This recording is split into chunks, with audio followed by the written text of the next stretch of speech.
Chapter 84. Commercial District, Radiation Boundary, Mullen Street. This was the property of the Mel family.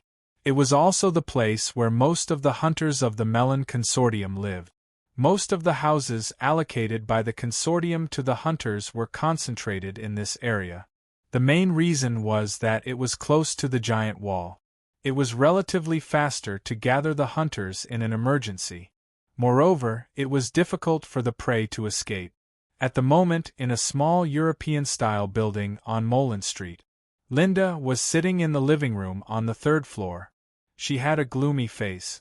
In addition to her, Gale and another young man as well as a dark-skinned girl were also sitting here. They were Linda's team members and often went on missions together. They had a deep relationship with each other, so when they got the news they rushed over. "Boss, is it really a scavenger kid?" Another young man couldn't believe it.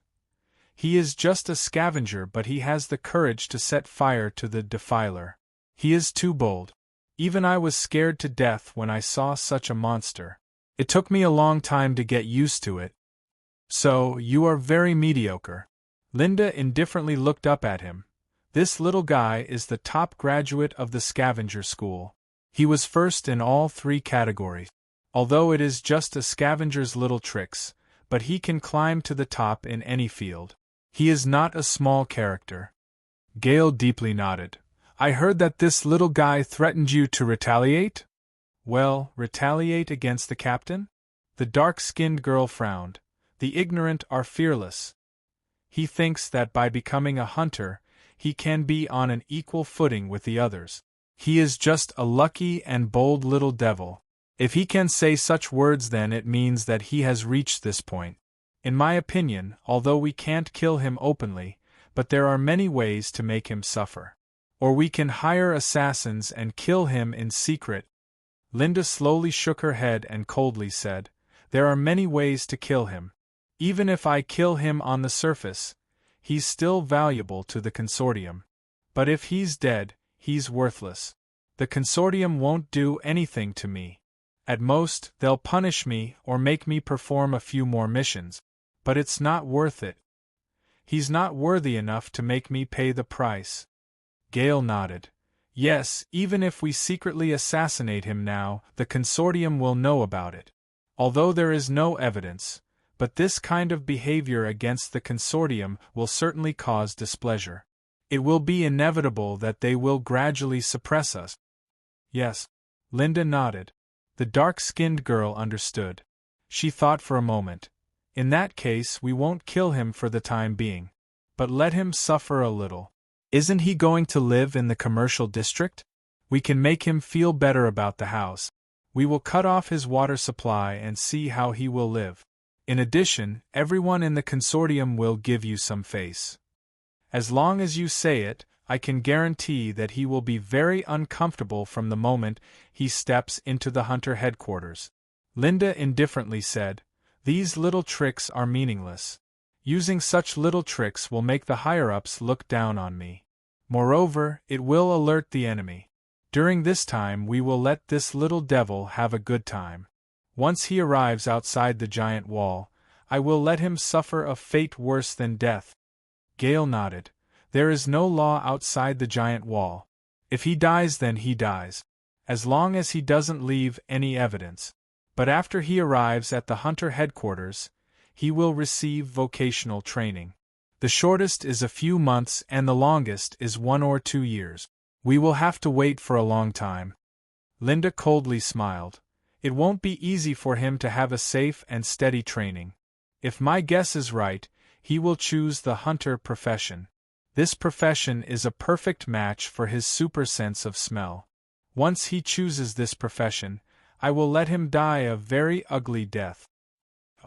Gale and the other 2 looked at her curiously. In case of an emergency, trainee hunters like him will also be sent outside the giant wall. Linda's eyes were cold as she looked at Gale.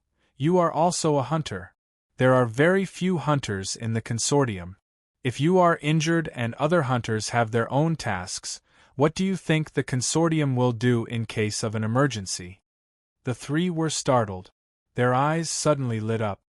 Haha, the boss is smart. Another youth laughed. The dark-skinned girl sighed. He is indeed the captain. He hasn't learned the basic skills of a hunter yet. If he is sent outside the giant wall, even if the consortium intends to transfer him to another team, as long as we say a word, the other team will see him as a hindrance. They will certainly not treat him well. Yes. Gale nodded. The scarlet killing intent in Linda's eyes slowly converged. Let's not talk about this matter for the time being. The main reason why I called you here is because of the task. We are going to Area Number 3. You should prepare well. Area Number 3? Gale and the other two were surprised. I have long heard that most of the monsters in Area Number 3 are around level 10. There are even monsters that can reach level 20. Of course, it is better if we don't encounter those monsters. If the captain takes the lead, we can hunt some monsters that are level 10 and make a fortune, the dark-skinned girl said with a smile. Another youth's eyes lit up. I have heard that there is a giant deer in Area Number 3. The oil in its body is the highest level lamp oil. It is more expensive than gold. Gale slightly frowned. Wealth and danger are equal. There are many teams that have fallen in Area Number 3. We have to be careful. Linda nodded and said, Yes, but our goal this time is to find named monsters. There should be a great chance of encountering a rare monster at the level of Dreadtainer. If you can kill one, your magic marks will evolve again. Hearing this, Gale and the other two's eyes lit up. Dean closed the book. The second chapter described the details of other privileges of hunters and the details of the profession. He simply looked at it. By this time, the carriage had passed the boundary wall and arrived at the residential area. After a while, the carriage stopped in the middle of Lin Kong Street. Dean got off the carriage with his luggage. Because of the consortium's carriage, he didn't have to pay the fare. He looked at the familiar white guardrail. There was a bit of nostalgia in his heart. Who is it? Jura opened the door and saw Dean at the door. Her face was full of surprise. You are back. Come in. Dean nodded and went into the house. Chapter 85. Dean saw the joy in his eyes and the scattered white hairs in his hair. He suddenly felt that although they adopted him, but he didn't fulfill his obligations as a son. Although 3 years ago he was engaged to the Avril family, but the hatred in his heart has long been soothed. His father often said that people are not saints, so who can avoid mistakes? You have lost so much weight after leaving for more than 10 days. Jura looked at Dean distressed. Gray smiled. Come sit down and talk. Dean nodded slightly and put down the bag. He came to the table and talked with them about the business district. As for the task, it was confidential, so he didn't want to talk about it. Did you say that you have been recognized by the consortium and promoted? Gray was surprised when he heard Dean's words. It was the first time he was going to be promoted? Wasn't it too fast? Dean took out the key.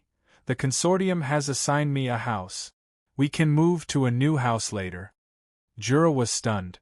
Directly assigned a house? So generous. Gee, the Melon Consortium is really something. Gray apparently had heard the news about the Melon Consortium. He sighed and shook his head. However, your mother and I have been living here for too long. We are very familiar with the surrounding neighbors. Moving to a new place is not easy. Moreover, my work is not far from home. Dudian said. Well, then I can only live alone in the commercial district. Dean regretfully said. Well, you are about to reach the age of marriage. You should learn to be independent. Wait, what did you just say? Live in the commercial district? You mean the house assigned to you by the consortium is in the commercial district? Yes. When can we move there? Anytime. Ha ha. Gray suddenly laughed. His lifelong pursuit was to live in the commercial district and see the life of the people. He didn't expect that such a wish would come true so suddenly. Jura covered her mouth and chuckled. She looked at Dean with eyes full of concern and gratification. She didn't expect Dean to give them such a big surprise. Dean couldn't help but smile when he saw them so happy. Suddenly, he thought of something. He took out a gold coin from his arms and said, "This is what I earned during the mission. I borrowed a lot from you before. The rest is filial piety." Gray and Jura were surprised when they saw the gold coin. They didn't expect to earn 1 gold coin in just 10 days. This was much higher than their salary. It was simply incomparable. "You earned this?" Jura couldn't help but ask. "What is your task? Is it very difficult? You were sent for training in the past, and you're a guard. Don't tell me your mission is very dangerous?" Years of living had taught her that effort and gain were proportional. There was no such thing as a free lunch in the world. Even if there was one, it would be in the trash can. Dean smiled and said, "No, we are not going to war. There is no danger. The task is more complicated, so we need training. Most people can't do it." He grinned. Jura looked at him suspiciously. "Really?" Dean nodded with absolute certainty. Jura was relieved and laughed. "So, you really have the ability. When I first saw you, I felt that you were different from other children." Suddenly, she felt her husband's arm touch her and winked at her. She suddenly realized that she shouldn't continue to talk about the orphanage, so as not to evoke Dean's memories. Dean noticed Gray's small movements, but didn't care. Instead, he felt a little guilty. He knew that although he could be good to them, but he would never forget his biological parents and his sister who loved him since childhood. They firmly occupied too much position in his heart. No one could replace them. "After we move to the new house, I'll help you get a position in the consortium," Dean said to the two. "In this way you don't have to work. You can get a basic salary every month. You don't have to be so frugal. Eat what you should eat, use what you should use. I'll make a lot of money in the future." This was one of his hunter privileges. As long as he used his connections, he could pick a gap in the various industrial chains of the consortium. Gray laughed. "I'm still healthy. I don't need you to take care of me. Although you earn a lot, but you can't spend money carelessly. You should save it to marry a wife and have children in the future. Do you understand?" Speaking of this, Jura suddenly smiled. "Dean, a few days ago I met an aunt. She is a very good person. Her daughter is almost at the age of marriage. She wants to meet you. What do you think?" Dean's face turned red. He was quite embarrassed. This, you are almost at the age of marriage. You should consider it." Gray also said. Dean blushed with shame. He was still a quarter away from 12 years old. 13 years old was the legal age for marriage. Moreover, in his worldview, even if he was 13 years old, he was just a kid. He couldn't get married and have children. But in this era, people were aging fast. Diseases, disasters, and other problems would take a lot of lives every year. Even if the radiation accumulated in the body, people would lose fertility. So they would get married very early. But he couldn't adapt to this. "I'll think about it when I reach the age of marriage," Dean euphemistically said. Jura saw the persistence in Dean's eyes. She helplessly said, "Well, I won't force you if you don't want to. But you really don't want to see her daughter. I've seen her. She is absolutely a little beauty." "I agree," Gray said with a smile. Jura rolled her eyes at him. Dean shook his head again and again. It would be more hurtful to refuse when they met. However, his heart suddenly thought of that moonlit night. They sat side by side in the pavilion in the garden. They looked up at the gray moon and chatted for a whole night. His heartbeat slightly accelerated. He secretly thought, "I don't know what she is doing now. Will it be too abrupt if I go to find her directly?" Thinking of this, his thoughts drifted away. That night, Dean accompanied Jura and Barton to chat very late. The next morning, just after dawn, Dean's biological clock pulled him up on time.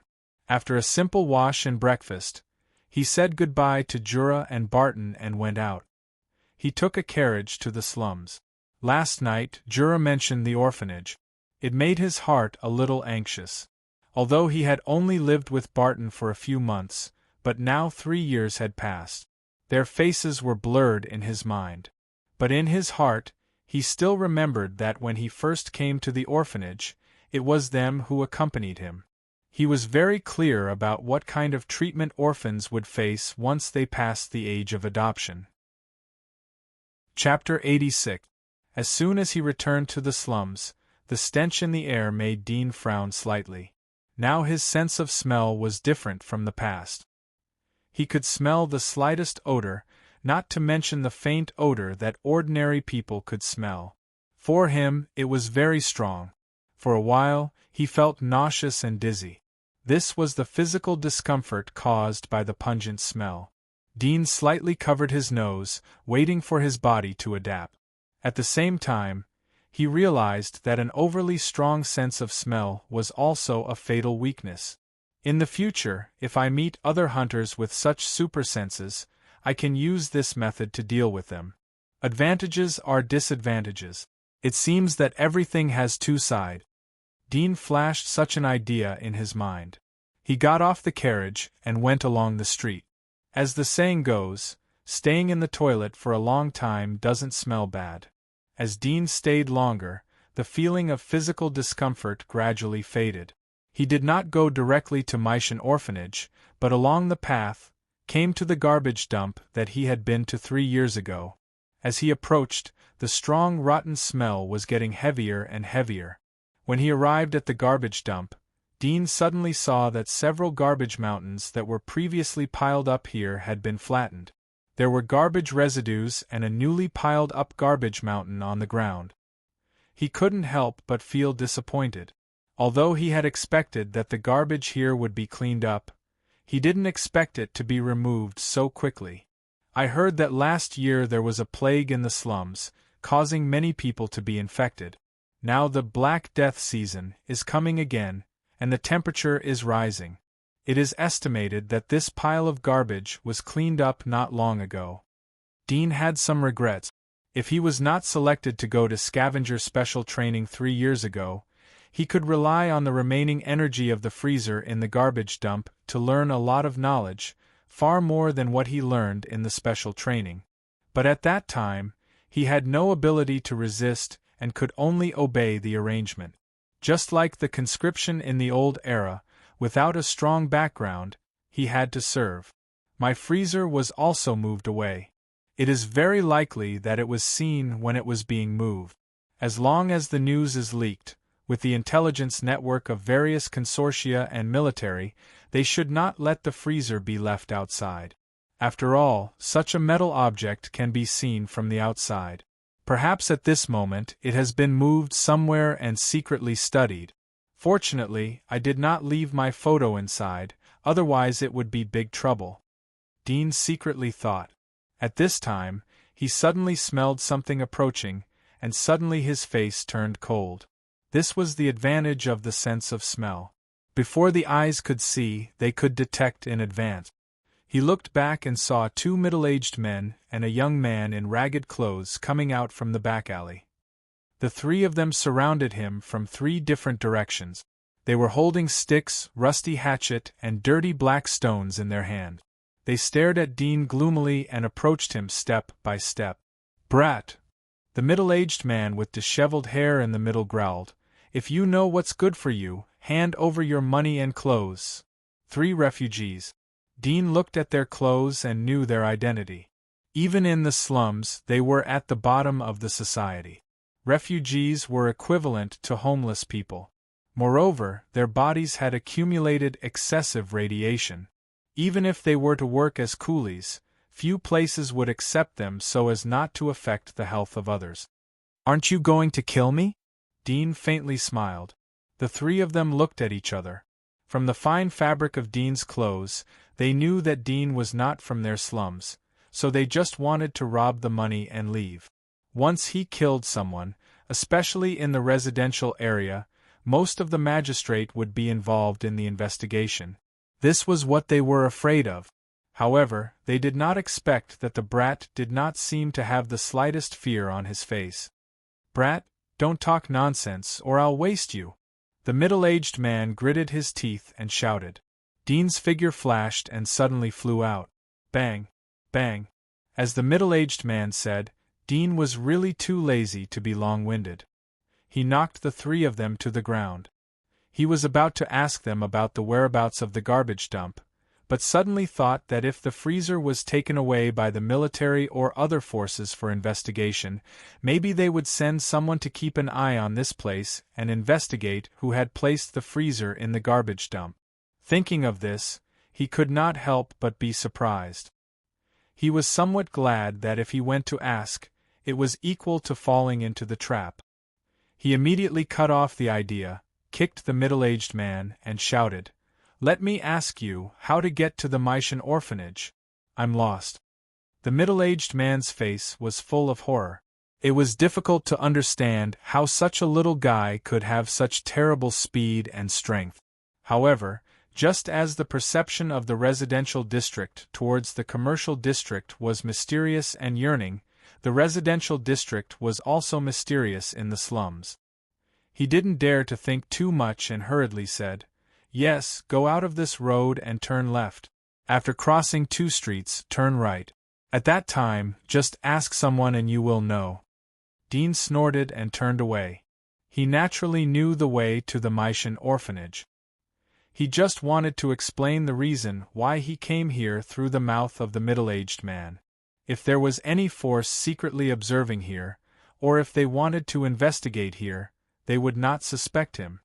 The energy of the freezer has been exhausted. If the overall level of technology and industry has not been improved, it is impossible to research anything. But this is the only thing left to me by my parents. If I find out who took it, I must get it back," Dean secretly said in his heart. After 10 minutes of walking, he came to the front of the Maischen orphanage. The orphanage located on the hillside was still very dilapidated. 3 years had only made it more old. Dean saw a slightly chubby woman in front of the gate, sweeping the sparse lawn in front of the orphanage. "Aunt Di!" Dean shouted.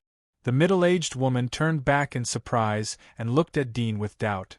"You are Dean." Dean smiled. There weren't many children in the orphanage. In just 3 years, she hadn't forgotten the boy. Moreover, among all the children she had seen, the fair-skinned boy had left a deep impression on her. She couldn't help but look at Dean from head to toe. The outline of his face overlapped with her memory. She said happily, "Dean? You are back? How are you? How are you with your parents?" "Very good." Dean smiled. "I came back to see Barton and Joseph." Daly was stunned. "Joseph is still in the orphanage. But you can't see Barton. He has been sent to the Colin mine last year." Dean slightly frowned. He remembered that Barton should have just turned 13 years old. Even if he was sent to the mine, it should be during the black snow season.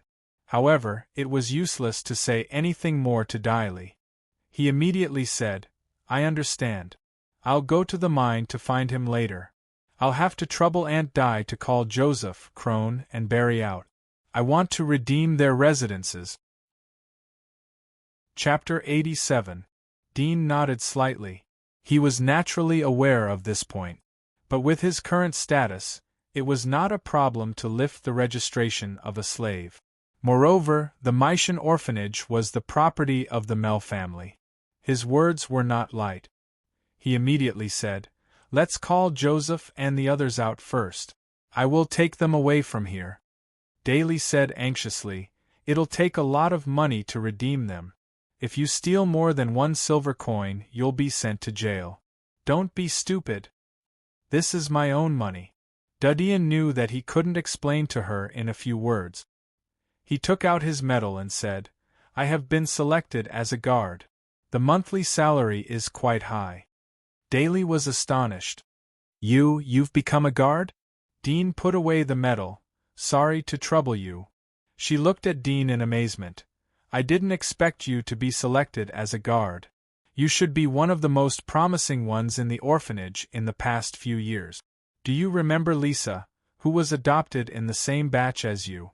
She's also doing well." Although the one who adopted her is Mel's gardener, that child is smart and witty. She was recognized by Mel's miss and was accepted as a personal maid. Last year, she came back once and asked about your situation. She is also a nostalgic person. If you have any difficulties in the future, maybe you can ask her for help. Duddian was surprised. His mind suddenly recalled the time when he first adopted the girl. At that time, he felt that she was very young, but her true nature was hidden very deep. He almost suffered a loss. He didn't expect that she would be so good now. However, it had already been a few years, and he was not in the mood to argue about it. He said, "I understand." After a while, 3 children ran out of the orphanage. It was Joseph, Crone and Barry who had slept in the same dormitory as Duddian. As soon as the 3 of them came out, they saw Dean and were stunned. In the past 3 years, the few people who used to squeeze in the dormitory had changed a lot, especially Dean. He had absorbed better nutrition, and his body had developed extremely well. It was completely different from the thin appearance he had in the past. Joseph and the other 2 had changed a lot. They were half a head taller. Joseph's face was swollen. It was extremely scary.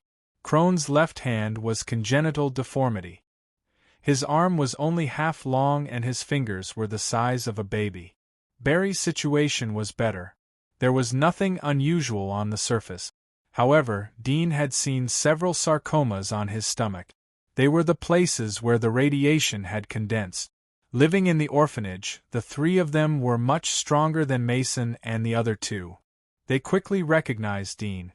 Joseph's face was full of surprise. He quickly approached Dean. "Dean, how are you?" Dean smiled. "It's good. This time I had the opportunity to come back to see you. The main thing is to take you out of here. You don't need to bring clothes or anything else. Once you are done, we will go find Barton." The 3 of them were stunned. Joseph stuttered. You mean you want to take us away?" Dean laughed. "Don't you trust me?" Crone responded quickly. "Of course I trust you. But Dean, do you have money?" "I have some. It should be enough to redeem you." Dean looked at the hope and excitement in their eyes. He knew how eager they were to leave. He laughed. "Go and pack your things. I'll go and handle the household registration procedures for you." The 3 of them looked at each other but quickly nodded. They turned and ran back to the orphanage. Dean came to the front yard of the orphanage. He saw the stout woman who had helped him last time. She was sitting behind the counter. She was yawning and listless. There was a dark-skinned little boy next to her who was massaging her legs. The little boy was quite alert. He saw Dean and gently signaled the stout woman to come in. The stout woman opened her eyes. She sat up straight as she saw Dean. There was a smile on her face. "Excuse me. Who are you?" "I'm here to redeem the children and handle the household registration procedures," Dean replied. The stout woman shook her head. "If you want to adopt, you have to wait until the adoption day. I want it now." Duddian interrupted her. The so-called adoption day was the day when the orphanage was launched. The purpose was to maximize the benefit. The orphanages in this world and the orphanages of the old era were 2 different things. It was not an exaggeration to say that they were human traffickers. Moreover, they had a business license. "Our rules," the stout woman quickly explained. Dean was too lazy to listen to her. He took out the guard's medal. "You can only manage yourself. I want it now. You'd better handle it right away." The stout woman's face changed as she saw the medal. The guard was a public official of the military. Although Dean looked young, but his height and special training had polished his appearance to that of a 15 or 16-year-old boy. She didn't doubt him. "I know. I'll handle it for you." Joseph, Crone, Barry. Dean reported the names of the adoptive children. The stout woman was stunned but quickly registered. After a moment, all the procedures were completed. The fee was 2 silver coins per person. Seeing the gold coins thrown by Dean, the chunky woman immediately understood that the person in front of her was a real big shot. She did not dare to neglect and immediately gave Dean the change. At this time, Darlie came in. She saw Dean put away the contract. "How is it? Is it done?" Dean nodded slightly. "They are waiting for you outside." Darlie laughed. "I hope they will remember the kindness and repay you in the future." "You are wrong. This time I am repaying a debt of gratitude," Duddian said as he left with the 3 people's household registration contracts. The stout woman looked at Dean's back. "Sister Darlie, who is that person? You seem to know him?" Darlie smiled. "Do you remember the kid called Dean from 3 years ago? It's him." The stout woman's eyes widened. "I thought he looked familiar. How did he become a guard?" In front of the orphanage, Dean looked at Joseph and the other 2 who were carrying bulging bags. They were nervously waiting in the open space. He smiled and waved the contract in his hand. "Let's go. It's done. This is your household registration." The 3 of them trembled with excitement as they looked at the paper in front of them. Joseph's eyes were red as tears gushed out. He looked at Dean and said, "Dean, Dean was embarrassed as he looked at the 3 of them. "Let's not be polite. Let's go. Barton is waiting for us." "Dean, I really want to thank you," Crone said in a heavy tone. "Well, otherwise we would be like Barton." Barry clenched his fists. Dean smiled. "Don't be so mushy. Let's go." Seeing this, the 3 of them didn't say anything else. Before they left, they turned back to look at the orphanage. They also saw Daly and the short and fat woman at the door. They didn't know that their lives would be completely changed after they left. Chapter 88. Colin Mine was under the control of the Foster Coal Chamber of Commerce, a subsidiary of the Mell family. It mainly produced iron ore and was located in the western suburbs of the slums. Duddian called a carriage and took the 3 of them straight away. The number of carriages in the slums was very small. Usually, only the managers of the chambers of commerce or factories in the slums would take the carriage for the convenience of travel. It was the first time for Joseph and the other 2 to sit in a carriage. They were nervous and didn't dare to move for fear of dirtying the seats in the carriage. Duddian knew that they were used to the hard life, and it was difficult for them to get used to it. Half an hour later, they arrived in front of the Colin Mine in the western suburbs. The most conspicuous and imposing building in the town in front of the mine was the Foster Coal Chamber of Commerce branch responsible for the mine. Duddian stopped the carriage in front of the Chamber of Commerce. Duddian took the lead in getting off the carriage. He paid the fare of 8 copper coins and turned to look at the Chamber of Commerce. He called Joseph and the other 2 to come to the front of the Chamber of Commerce. 2 young guards were chatting listlessly at the door. They straightened up a bit when they saw the newcomer, but after seeing that it was just a few children, they restored their lazy appearance. One of them looked up and down at Duddian. "This is Foster's Chamber of Commerce. What can I do for you?" Duddian said. "Let the person in charge come and see me." The 2 were stunned. One of them rolled his eyes and said, "Little brother, you're from the residential area, right? If you're here to buy minerals or place an order on behalf of your master, there will be someone in charge of receiving you. As for meeting our branch president, he doesn't have time to deal with you." Duddian took out the guard medal and said, "You just need to pass the message. I'm here on behalf of the Mell family." The 2 guards were stunned when they saw the crossed sword medal.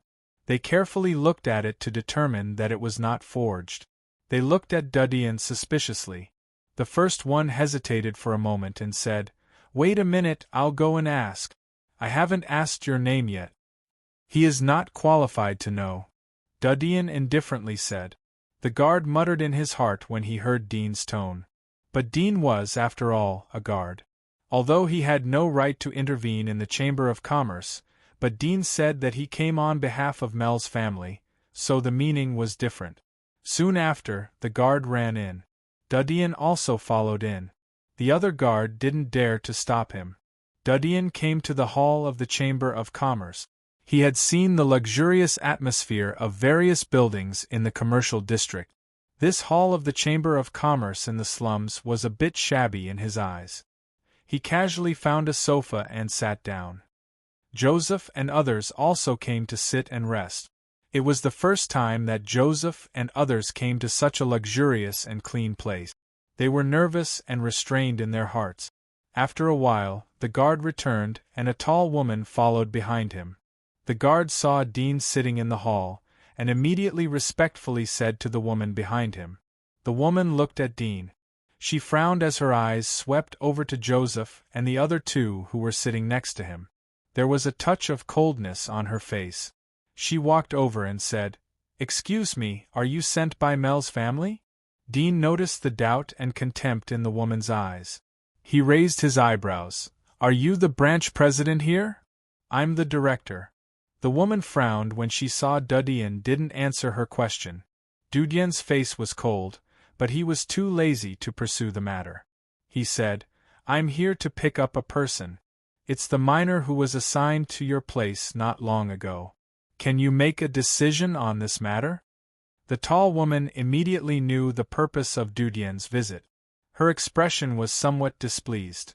"All the miners have been registered as slaves. If you have the handwritten order of the nobility, I can give it to you. Otherwise, you have to pay a high compensation to buy them. Even if you buy them, they are still slaves. Even if they are killed by others, they won't get compensation." Dudian took out his hunter medal and indifferently said, "Do you know this?" The tall woman was surprised and shook her head. "I haven't seen it." "Then let your branch president come over," Dudian said. The tall woman couldn't help but choke with anger. "You are a guard. If you don't have the handwritten order of the Mel family, I have no right to inform you. The branch president is very busy. Not everyone can see him. Even if you are a guard, you have no right to interfere with our Chamber of Commerce." Dudian looked at her and said, "I can only tell you that as long as I say a word, your job will end.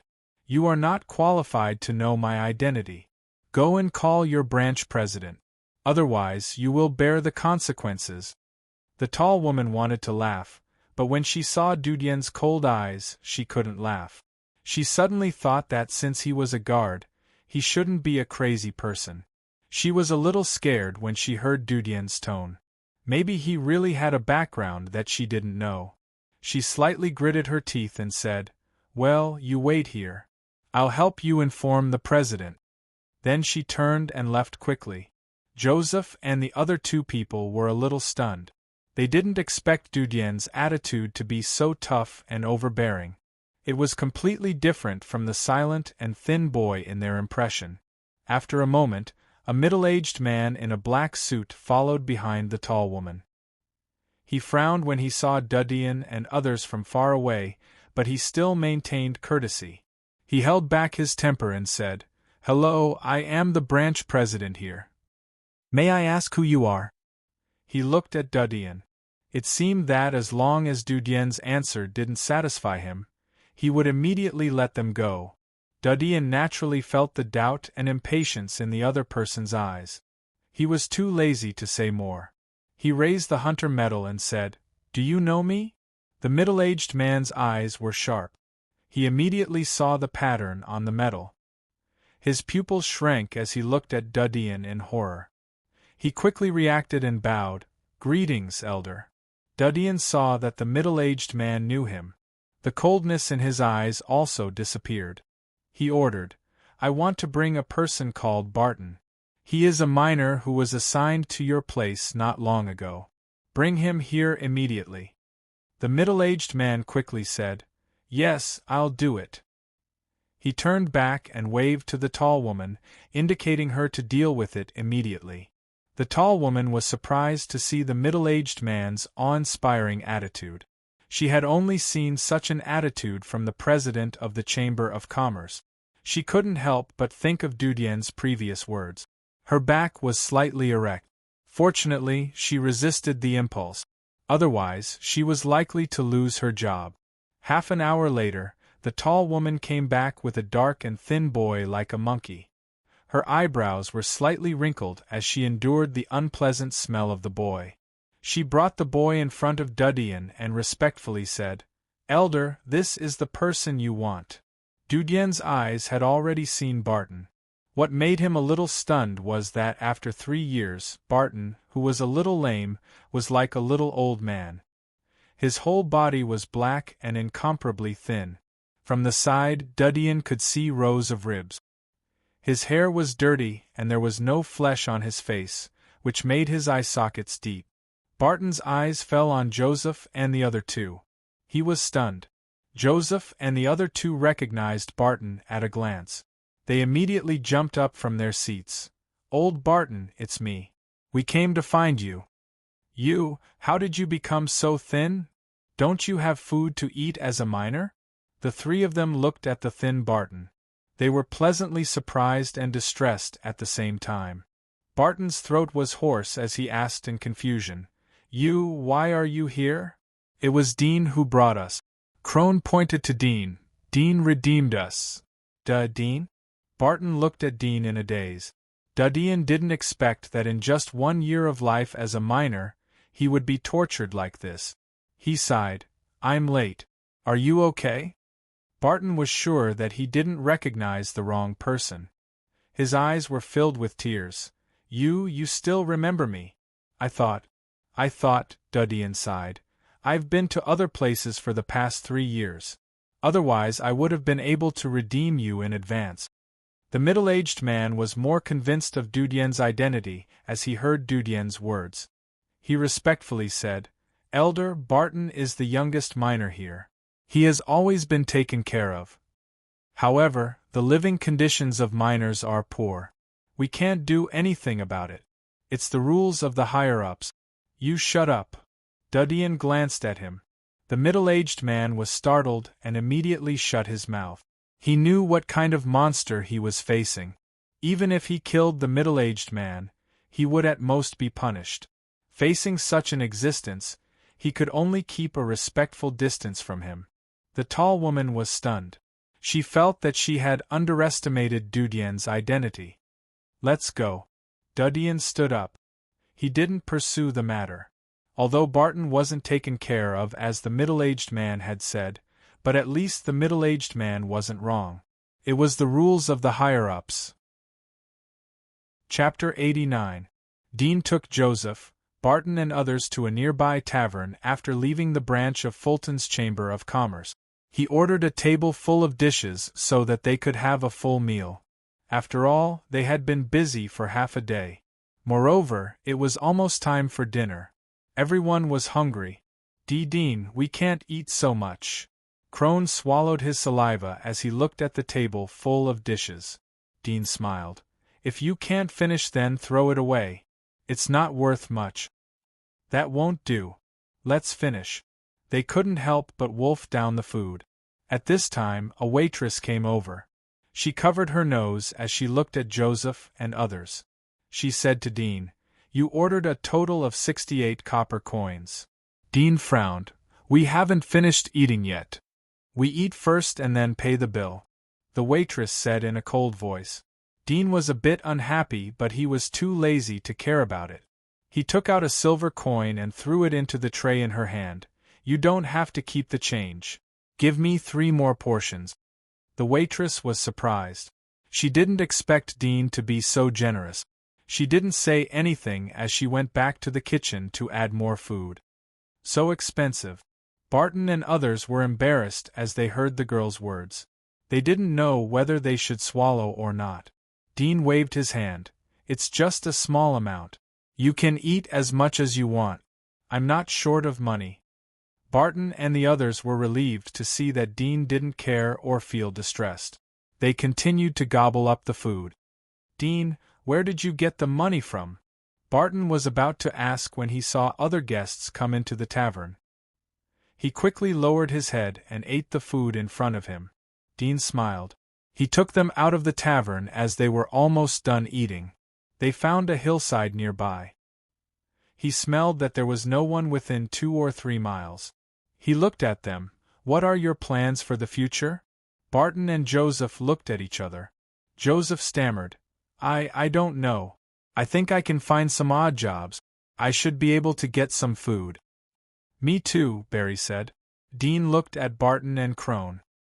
He saw that their expressions were the same. He nodded. I have redeemed you, so I won't ignore you. There are 3 paths for you to choose. First, I have a house in the commercial district. I lack gardeners and servants. You can take up these positions and help me take care of the house. Of course, I won't treat you as servants. It's just in name. A house in the business district? Barton and the others widened their eyes in astonishment. Duddian nodded, yes. Second, I will give each of you a sum of money. As for what you want to do in the future, I won't interfere. And the last one is to be my assistant and help me do things. Be your assistant? Barton and the others were immediately tempted. Dean said in a serious tone, but what I'm going to do is very dangerous. You might even lose your life. It's a bit illegal. The few of them were taken aback and looked at each other hesitantly. Barton looked up at Duddian. I choose the third option. I'll help you with your work. But I'm afraid that I won't be able to help you. Dean looked at him and nodded. I'm giving you such an opportunity because I value your ability. Don't worry about it. I'll help you. Joseph stuttered. If it wasn't for you, I would have been sent to the mines. If I worked like Barton, I would have lost my life. No matter what you want me to do, I'll listen to you. Dean nodded. I want to explain that it is very dangerous to follow me. It is a road of no return. You don't need to repay me in this way because I redeemed you. You don't owe me anything.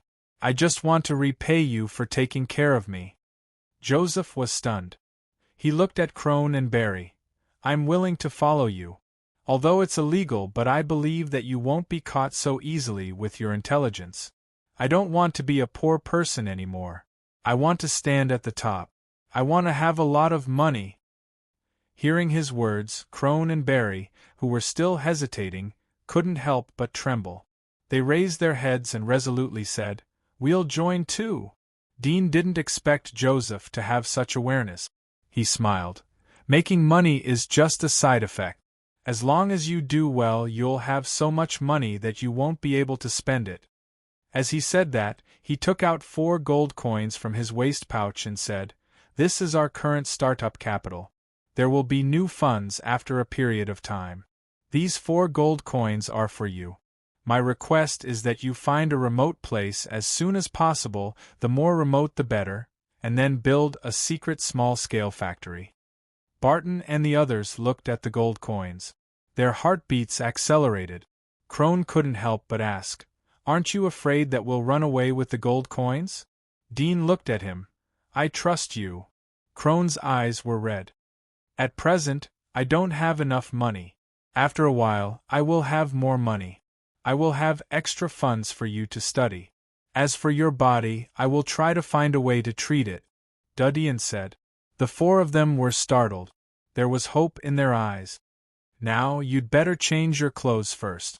Otherwise, with your current clothes, you will be robbed as soon as you take out the gold coins. Dean smiled. Joseph and the others looked at each other and laughed. Dean looked at the time. It was getting late. He said to the 4 of them, If you want to contact me, then leave a code in the square in front of the orphanage. I'll come over when I have time. Remember to keep your identity confidential. We know. Crone laughed. Dean looked at Barton. I'll find a way to restore your slave status as soon as possible. Don't worry. I'm not worried. There was a smile on Barton's face. Dean smiled as he bid farewell to the others. Dean hired a carriage and returned to the residential area after leaving the hillside. The return trip took more than an hour. The sky was getting dark. The curfew time would be coming soon. Jura and her husband were busy preparing dinner when Dean returned home. Both of them asked about Dean's whereabouts during the day. Dean casually said that he was strolling around. They didn't think much about it. After all, in their opinion, Dean was about to reach the age of marriage. Moreover, he was a guard. Naturally, he should have some personal space. Dean got up on time the next morning. He went out after breakfast. Chapter 90. On the left side of Wall Street, in front of an ordinary alley, a delicate-looking boy passed by with a piece of black Ganoderma bread in his hand. Suddenly, the bread in his hand fell to the ground. He was shocked and hurriedly bent down to pick it up, but the bread was covered in dust. He didn't know whether to pick it up or not, so he squatted in front of the bread, hesitating. The pedestrians on the street were rushing to work, so they just glanced at him and didn't pay much attention. The boy lowered his head and seemed to be distressed about the bread. But no one saw his nose sniffing slightly. The boy was Dean. At the moment, his attention was focused on the smell. He gently inhaled so that the smell would rush to the olfactory cells at the top of his nose. There were all kinds of smells on the street, but tracking the smell was like a physical instinct. He didn't need to learn to master it. Dean focused his senses on the smell emitted from the hidden chamber in the alley. Through the various smells, a vague outline of the chamber emerged in his mind. Smell of sulfur, smell of yellow phosphorus. Someone? 3 people? One of the smells has a light fragrance. It should be a girl. Dean was surprised. He didn't expect that there would be people in the secret chamber. Did the alchemy apprentices do experiments here every day? Dean slightly thought and shifted his sense of smell to the house on the street above the secret chamber. He immediately smelled the faint smell of old dust. No one lived in it, and it seemed to have been empty for a long time. There is an alchemy chamber under this empty house. The owner of the empty house is either dead or the owner of the alchemy chamber. Dean secretly thought. He picked up the bread, patted the dust on it, and went straight down the street. Although through the smell, he didn't find anyone in the high position of the buildings on both sides of the street. There should be no special sentries. Nevertheless, to be cautious, he had to put on a show. He left the street and came to the adjacent street. He found a small tailor shop and immediately went inside. A tailor apprentice boy greeted Dean politely. "Guest, what do you need?" Dean glanced at the clothes hanging in the shop, but didn't find the style he needed. He immediately said, "Help me make a black robe and an ordinary mask." "Mask?" The tailor apprentice looked at him in doubt but didn't say anything. "When do you want it? When can it be done?" Dean asked. "I can do it tonight." "All right, I'll pick it up tomorrow at this time." "No problem. What kind of material do you need?" "We have linen fiber, satin, strong ordinary fabric." Dean asked, "How much is the deposit?" The tailor's apprentice thought for a moment and said, "If you want it to be strong, thick linen fiber is the best. That's 7 copper coins in total. The deposit is half, so I'll take 3. Dean immediately took out 3 copper coins and gave it to him. "The robe should be a little bigger." "All right." The tailor apprentice smiled and took out a ruler to measure Dean's body proportions. He wrote a note to Dean, "Come and get it tomorrow." Dean put away the note and left the tailor's shop. He murmured, "Next is the tattoo problem." If he wanted to sneak into the stronghold, he had to prove that he was an alchemist. The most credible way to prove it was to show his alchemy tattoo. However, this era was far from mastering the laser. Once the tattoo was on the body, it was difficult to wash away. Every time he came back from outside the giant wall, his body would be checked to prevent bringing the virus into the giant wall. It was impossible to hide the tattoo. He pondered for a moment and finally decided to take the risk and try. There was an ink raw material factory in the eastern suburbs. Like most factories, it was located in a remote area close to the radiation zone. Dean came here. He showed his guard's medal and said, "I'm here to do business. By the way, I'm here to check your production environment." The 2 guards were stunned. They looked at him repeatedly to confirm that they were not mistaken. One of them winked at the other and said to Dean, "Wait a minute, I'll help you inform them." Dean nodded and stood at the door to wait. After a moment, the previous guard trotted out with a middle-aged man. The middle-aged man didn't expect to see such a young guard. He looked like a mature child.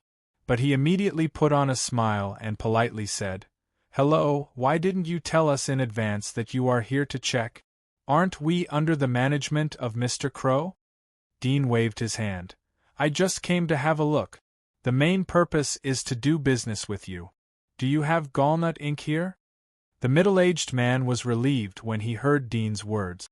He was puzzled. Gallnut ink? The amount is very small. It has been discontinued. Now everyone uses carbon ink. That's good. Dean nodded and said, Give me a bottle of gallnut ink.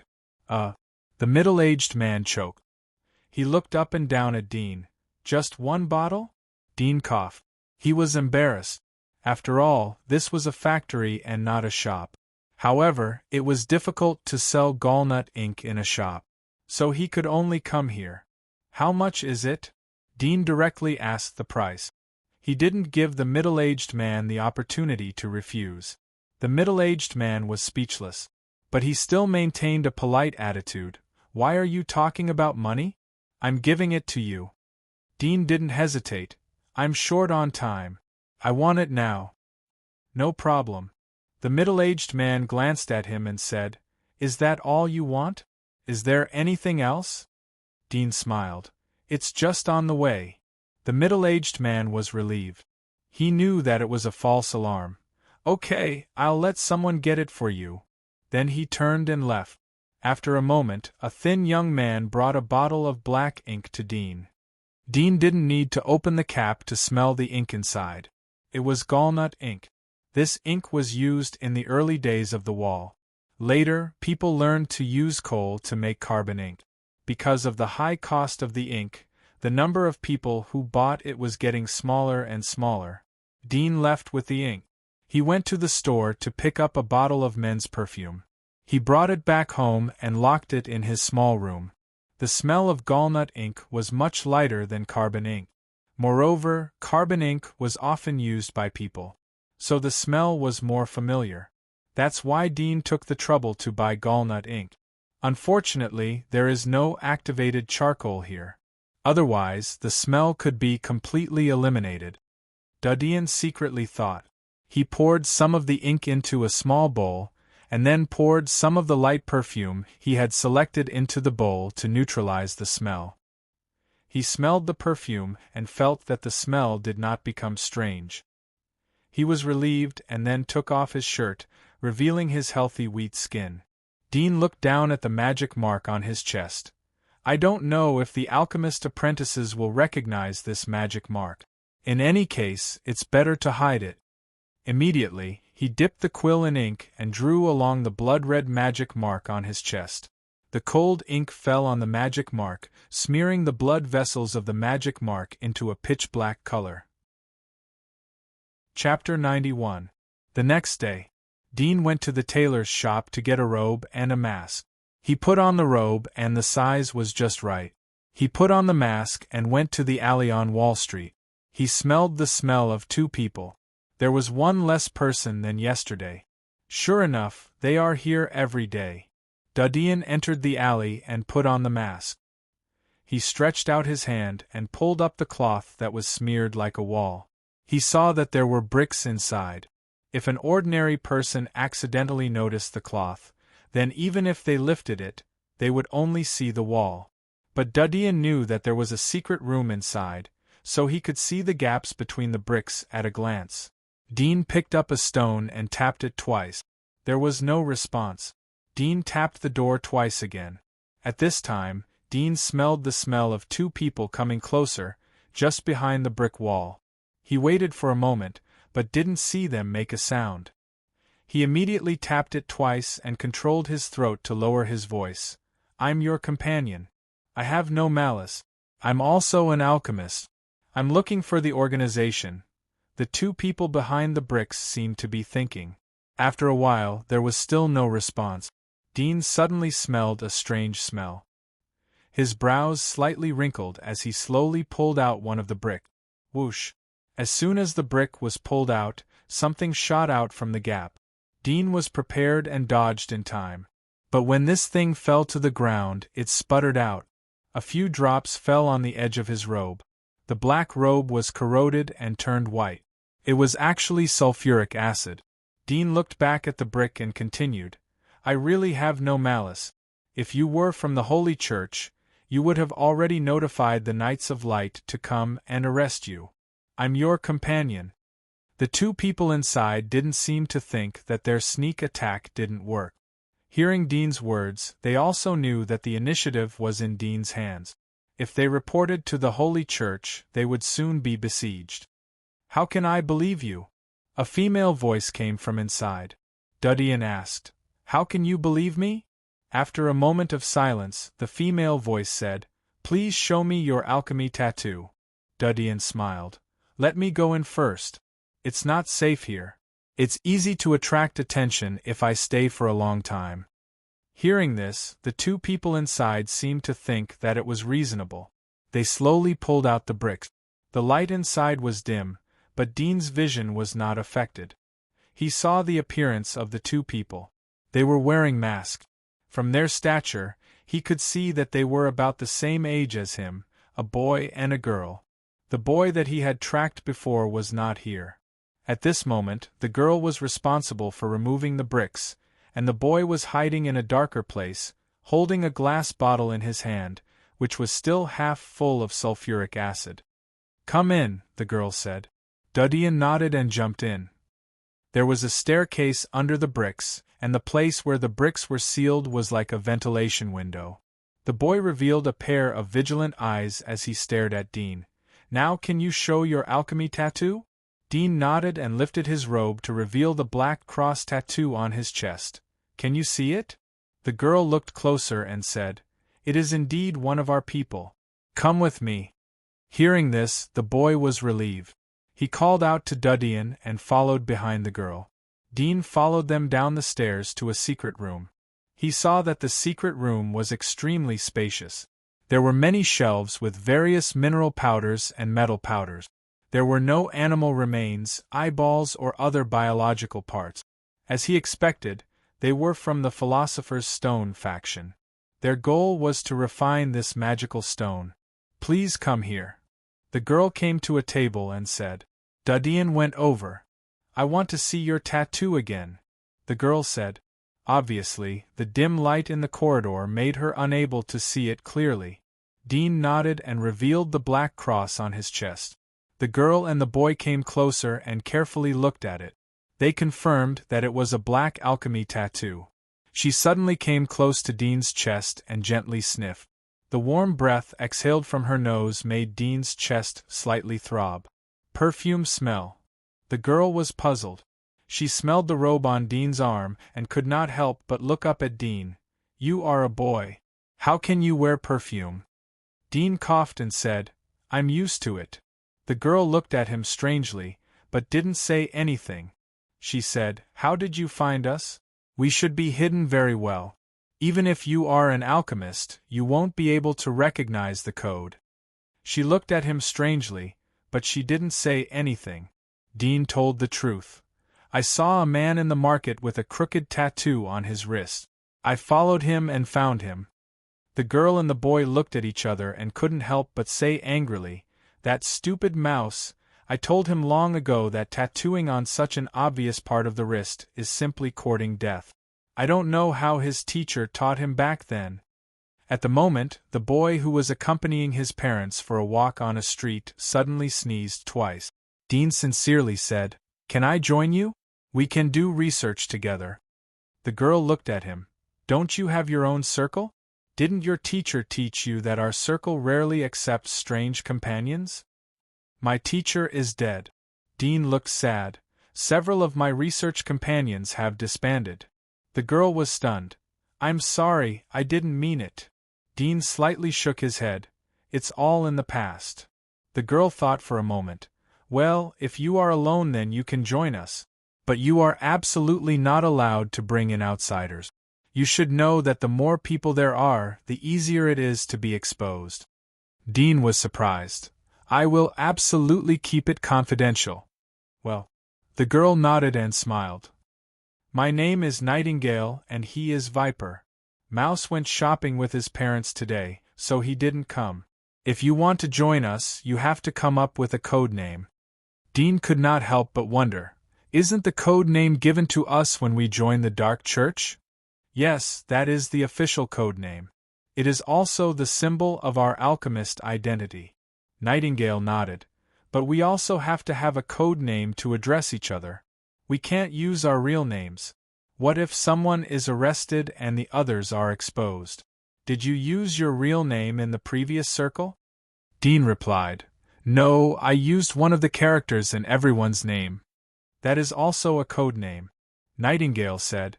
We use an animal as a substitute. Think about it.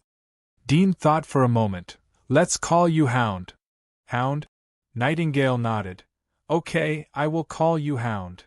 Dudyan nodded and looked around. Don't you have a teacher? Nightingale shook her head. My teacher won't come to our place. He is busy with his own experiment. The boy called Snake smiled at Dean. Nightingale is our teacher. She is about to reach the meteorite badge. She will be the youngest one-star alchemist. Isn't she amazing? Dean was surprised to see the girl. From the moment he came in, he felt that the girl had the right to speak. Sure enough, she was the leader of this small circle. He said, That's amazing. I haven't been in contact for long. I have to learn a lot from you. Nightingale's voice was a bit shy. It's not as exaggerated as he said. There are too many smart people. I'm not the youngest. Anyway, I think you are very powerful, Snake said with a smile. Dean looked at him. He thought that this person's character didn't have the slightest relationship with Snake. This code name was a bit of a split personality. Well, it's time to get busy with the experiment. Do you still want to get the meteorite badge? Nightingale waved. Viper giggled and went to the next room, closing the door behind him. Chapter 92. Dean looked at some of the bottles and jars on the table. The bottles and jars were labeled, but there were no words on the javelins. Instead, there were strange symbols drawn on them. Some were the sun, some were overlapping with a 5-pointed star, some were hooks and so on. What's this? Dean asked. Nightingale saw the bottles and jars he was pointing at. Don't you know this symbol? Dean thought for a moment and shook his head. I don't know. Haven't you memorized the basic alchemy symbols yet? Nightingale was stunned. It was the first time that Dean heard the words alchemy symbols. Fortunately, he was wearing a mask so that the other party wouldn't be aware of his expression. He thought, alchemy symbols? The role of symbols is usually used to mark something. Oh, I know. It should be something similar to mathematical symbols. There was no record of this in Roseyard's alchemy note. Dean guessed that most of it was too elementary, so there was no point in recording it. He immediately said, Yes, I haven't memorized it yet. My things were left with my teacher. My teacher is dead and my things were seized by the Holy Church. Do you have a compendium of alchemy symbols? Can I borrow it? Nightingale looked at him suspiciously. But after hearing Dean call the Holy Church, damn, she dispelled the doubts in her heart. She pointed to a shelf next to her. There was a thick book with a black cover. There. Take it yourself. But remember not to break it. I only have one. Dean quickly nodded. Thank you, thank you. Dean picked up the Alchemy Symbols Encyclopedia. He was about to open it when he heard Nightingale say, Go to another place, such as a small warehouse. I'm going to do the experiment. Dean came to the small warehouse that she was referring to. It was slightly messy inside. There were tools for cleaning the alchemy room and some broken filters. Dean didn't care. He casually sat down and began to read the Alchemy Symbols Encyclopedia. He saw rows of dazzling alchemy symbols. Below the symbols was a text explanation. Dean soon saw the sun symbol that he had seen before. It represented gold in the alchemist's eyes. No wonder there is golden powder in the bottle, and the amount is very small. Dean murmured and continued to read. Time passed unknowingly. Dean was completely immersed in memorizing the symbols carefully. Through the beginning of the explanation, Dean knew that the alchemy symbols originated from astrological symbols used by diviners. With the decline of diviners, astrological symbols were gradually evolved into alchemy symbols by the rising alchemy warlocks. It formed an independent alchemy symbol system. After an alchemist completed an experiment, the content recorded was usually a large pile of alchemy symbols. If one wasn't an alchemist, they wouldn't be able to understand it at all. Therefore, memorizing the alchemy symbol encyclopedia was one of the basic requirements for an alchemist. He heard Nightingale's voice from outside the warehouse. "Hound, it's getting dark. We are going to go home. Do you want to stay here all night? Do you want to stay here overnight?" Dean didn't expect the time to pass so fast. He immediately closed the book and opened the door. He saw Nightingale and Snake standing at the door. He said, "All right." Nightingale nodded. Snake glanced at the book in Dudien's hand and laughed. "I didn't believe it when Nightingale told me about it. I didn't expect you to not memorize this book. Gee, you are simply an apprentice. Well, I should call you an apprentice, haha." Dean heard his joke, smiled and said, "My memory is poor, so I memorize it slowly." "I think you love to be lazy." Viper said in an "I understand you" tone. "Back then, I had a headache trying to memorize this. I thought of all kinds of excuses to escape.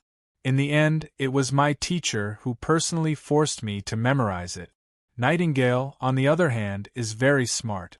I heard that she only spent about a week to memorize it. How could I, who had memorized it for half a year, endure it?" Nightingale smiled and said, "It's not as exaggerated as you say. I couldn't even memorize it in a week. It took me half a month to completely memorize it." "That's very powerful," Snake said in a sad tone. Dean put the book back in place. "Will you come tomorrow?" "Of course," Snake said without thinking. Nightingale shook her head. "I will see the situation. If there is something, I won't come. If there is nothing, I will come." Dean nodded. "I will also come tomorrow." "All right, it's getting late. Let's go back." Nightingale looked at Dean and Snake. "Who will go first?" "I will go first." Viper didn't hesitate as he waved to Dean. He came to the corridor outside the secret wall and climbed out. "We will go out in a few minutes," Nightingale said. Dean nodded. He knew that she was worried about going out too much at once. It would be easy to attract attention. Moreover, if they left one after the other, they would have time to organize their mask. After a moment, Dean was the second to leave. He climbed into the alley. He saw that no one was paying attention to him. He put away his mask but still wore the mask on his face. It was not unusual to wear a mask on the street. Most people would think that it was a disease. No one would be willing to get too close to it. Dean was about to go home when he smelled a familiar smell. He couldn't help but be startled. His eyes flashed. He turned to the other side of the street with his head down. Not long after Dean left, a little boy appeared in the alley. He frowned as he looked at the direction of Dean's departure. He said to himself, "He is wearing a mask. He is really careful." He took a deep look at Dean's direction and turned to leave in another direction. Dean appeared at the corner of the street shortly after he left. He looked at the back of the boy and slightly frowned. He didn't expect that Snake would come out ahead of time. He didn't leave but hid next to him. It should be that he wanted to see his true face.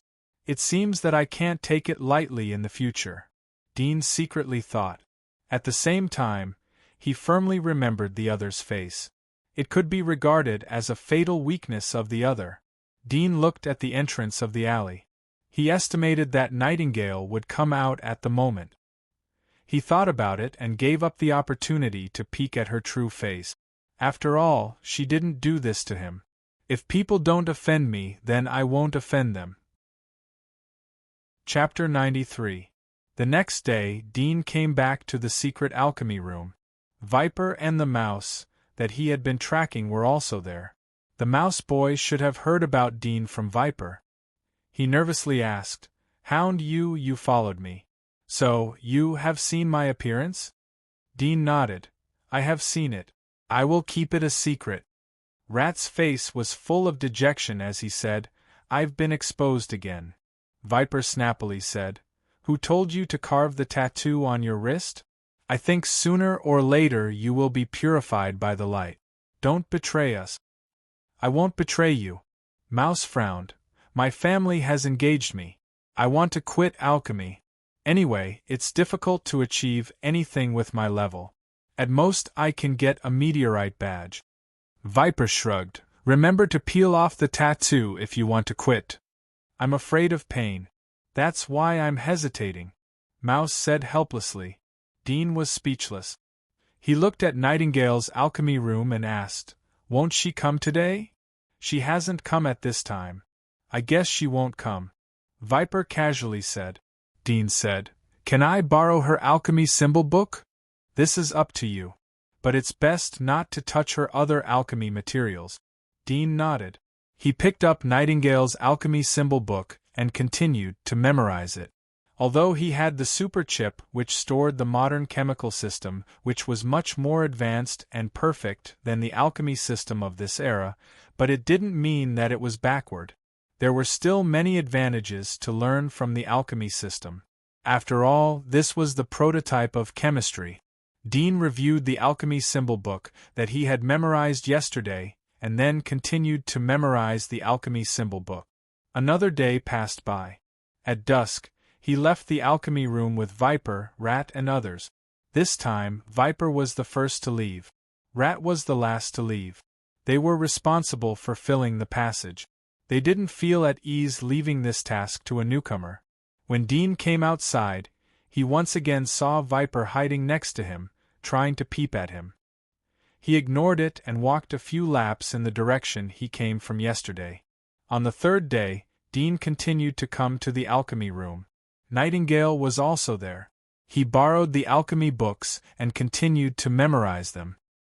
He was able to understand the experiments of Nightingale and others before he left the room. From the symbols engraved on the alchemy table, Dean could roughly guess what kind of experiment they were going to do. He quickly glanced at Nightingale's alchemy table. He saw a sun symbol, 2 water drop symbols and a spoon symbol. He was surprised. Nightingale's ambition was quite big. She even wanted to directly study gold. Did she want to directly create the Philosopher's Stone? The fourth day, Dean came to the alchemy nest as usual. Snake wasn't here today. Nightingale and Mouse were busy with their own things. Occasionally Mouse would come out to ask Nightingale some questions. Nightingale's alchemy level was the highest. Don't you want to read today?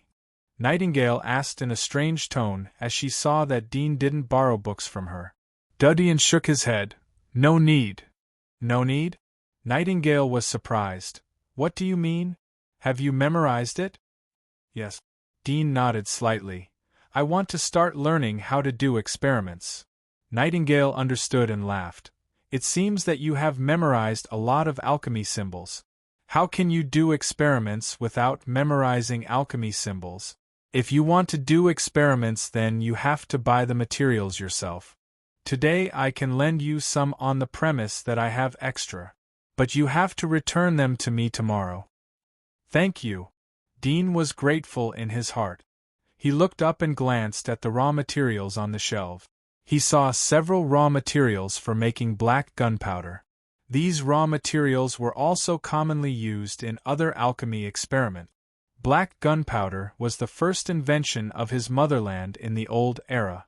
It had a great impact on the world. It originated from alchemy. In fact, alchemy was equivalent to alchemy in the East. It was more advanced than the West. I want this yellow phosphorus. Nightingale glanced at it and nodded. Okay, I happen to have more of this. Dean asked for some resin, red scale and other raw materials. Then he cleaned up the small warehouse. At this time he suddenly found a problem. There was no alchemy table. He was dumbfounded.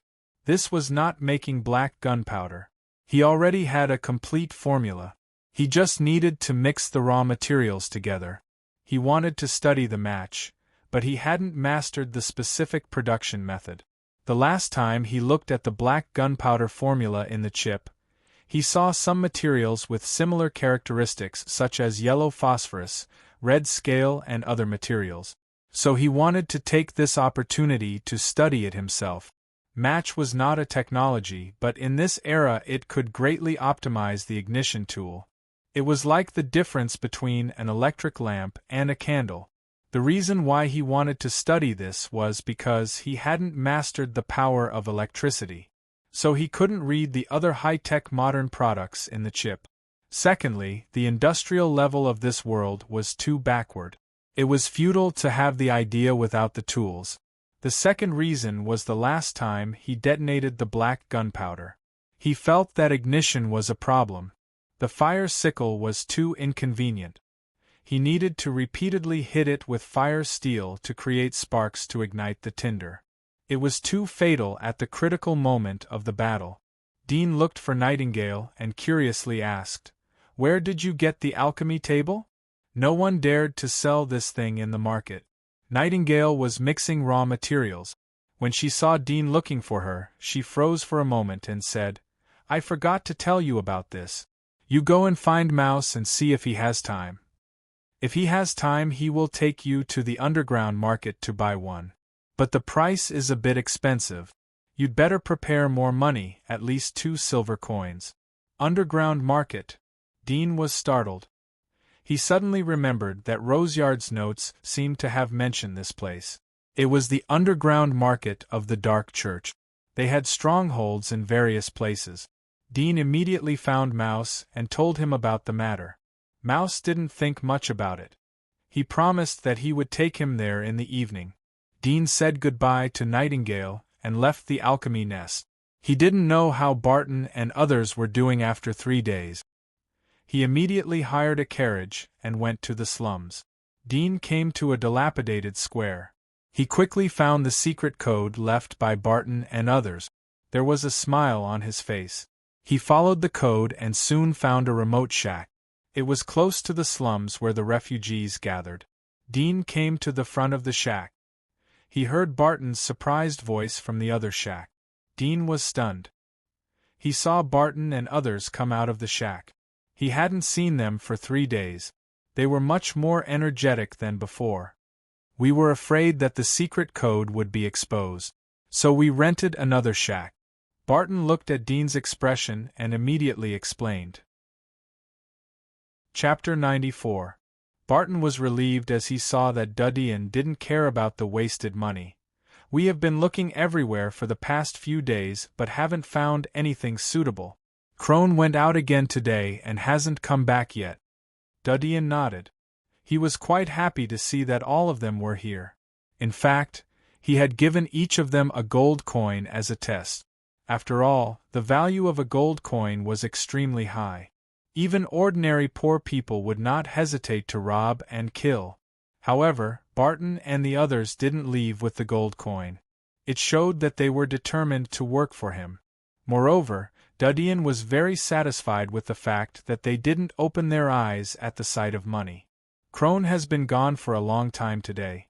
Will he encounter any trouble?" Barry looked at the time and asked in a worried tone. Barton's face slightly changed as he looked at Barry's expression. "No, he is very smart." Joseph nodded. "Maybe he has found a place." Dudian looked at the surrounding environment. "You can find a better place to live. You don't have to save money. I'll earn more if you don't have it." "This place is very good." Barton laughed. "It's much better than when I was a miner. At least we can occasionally see the sun. Moreover, the people who live here are poor, so they won't be targeted." Dudian didn't say anything as he saw this. Although Barton and the others were orphans, but the orphanage taught them some basic knowledge, especially how to protect themselves and not be hated by others. Although they were physically disabled, but their minds were extremely sharp. They were not inferior to those who were physically healthy. In fact, they were more shrewd and cautious than those who were physically healthy. Dean followed them into the shack. The area inside was very small. It didn't take long for them to chat inside. Crone came back from outside with 3 stacks of things wrapped in oiled paper. "I brought back food for you. You must be starving." He was surprised when he saw Dean. Barton asked, "Did you find an abandoned factory?" Crone put down the things and shook his head. "I didn't find a suitable one. There are a few factories to rent, but the place isn't remote enough. Moreover, the price is a bit high. Barton and the others were disappointed as they looked at Dudian with guilt. Dudian waved his hand. Don't worry about it. You eat first and then slowly look for a place. It must be remote and hidden enough. The surrounding environment should be open. When Roland had asked them to do this, he hadn't intended to complete it so quickly. After all, the slums were vast, and it would be difficult to find a suitable place. No matter how clever Barton and the others were, they had never seen much of the world. Roland's main purpose this time was to train them. Barton and the others felt apologetic after hearing Dudian's words. After chatting with them for a while, Dean looked at the time and got up to say goodbye. He took the carriage back to the residential area and went to the alchemy nest. Nightingale didn't say anything as she saw Dudian return. She continued to be busy with her experiment. Dean looked at the gold powder on the table and asked, "Are you going to make the Philosopher's Stone directly?" Nightingale saw that Dudian was aware of this, so she didn't deliberately hide it. She shook her head. "How is it possible? The Philosopher's Stone is our ultimate goal. Even a 5-star master alchemist can't make it. How can I research it? I just want to see the compatibility of gold. I want to see if I can mix gold with other metals to make precious metals." Alloy? Dudian was surprised. Nightingale was surprised. Alloy? That's a good name. My experiment will be called Alloy Experiment. Well, do you mind? Dudian lightly coughed. It's just a small matter. I don't mind. But are you going to use this alloy experiment to hit the meteorite badge? Well, if it's completed according to my guess, then I should be able to get it. Nightingale nodded. Dudian's heart was moved. The most famous alloy in the old era was aluminum alloy. But there was no gold in aluminum alloy. Moreover, gold was too rare. In addition to gold jewelry, other metal elements would be added to it. There were very few gold synthetic materials. It was far less widely used than aluminum alloy. Moreover, aluminum alloy was used in many heavy industrial products. But to make aluminum alloy, we need to electrolyze the metal. We need to have electricity first. Dudian felt helpless. This was the limitation of tools. Nightingale looked at Dudian. What is the direction of your experiment? Is it convenient for us to communicate? Me? Dudian thought for a moment. I'm studying electricity. Electricity? Nightingale looked at him. This is a bit difficult. My teacher is still exploring it. Are you not going to start with basic physical materials? Dudian knew that she was worried that he would bite off more than he could chew. In fact, this was the common problem of most alchemists.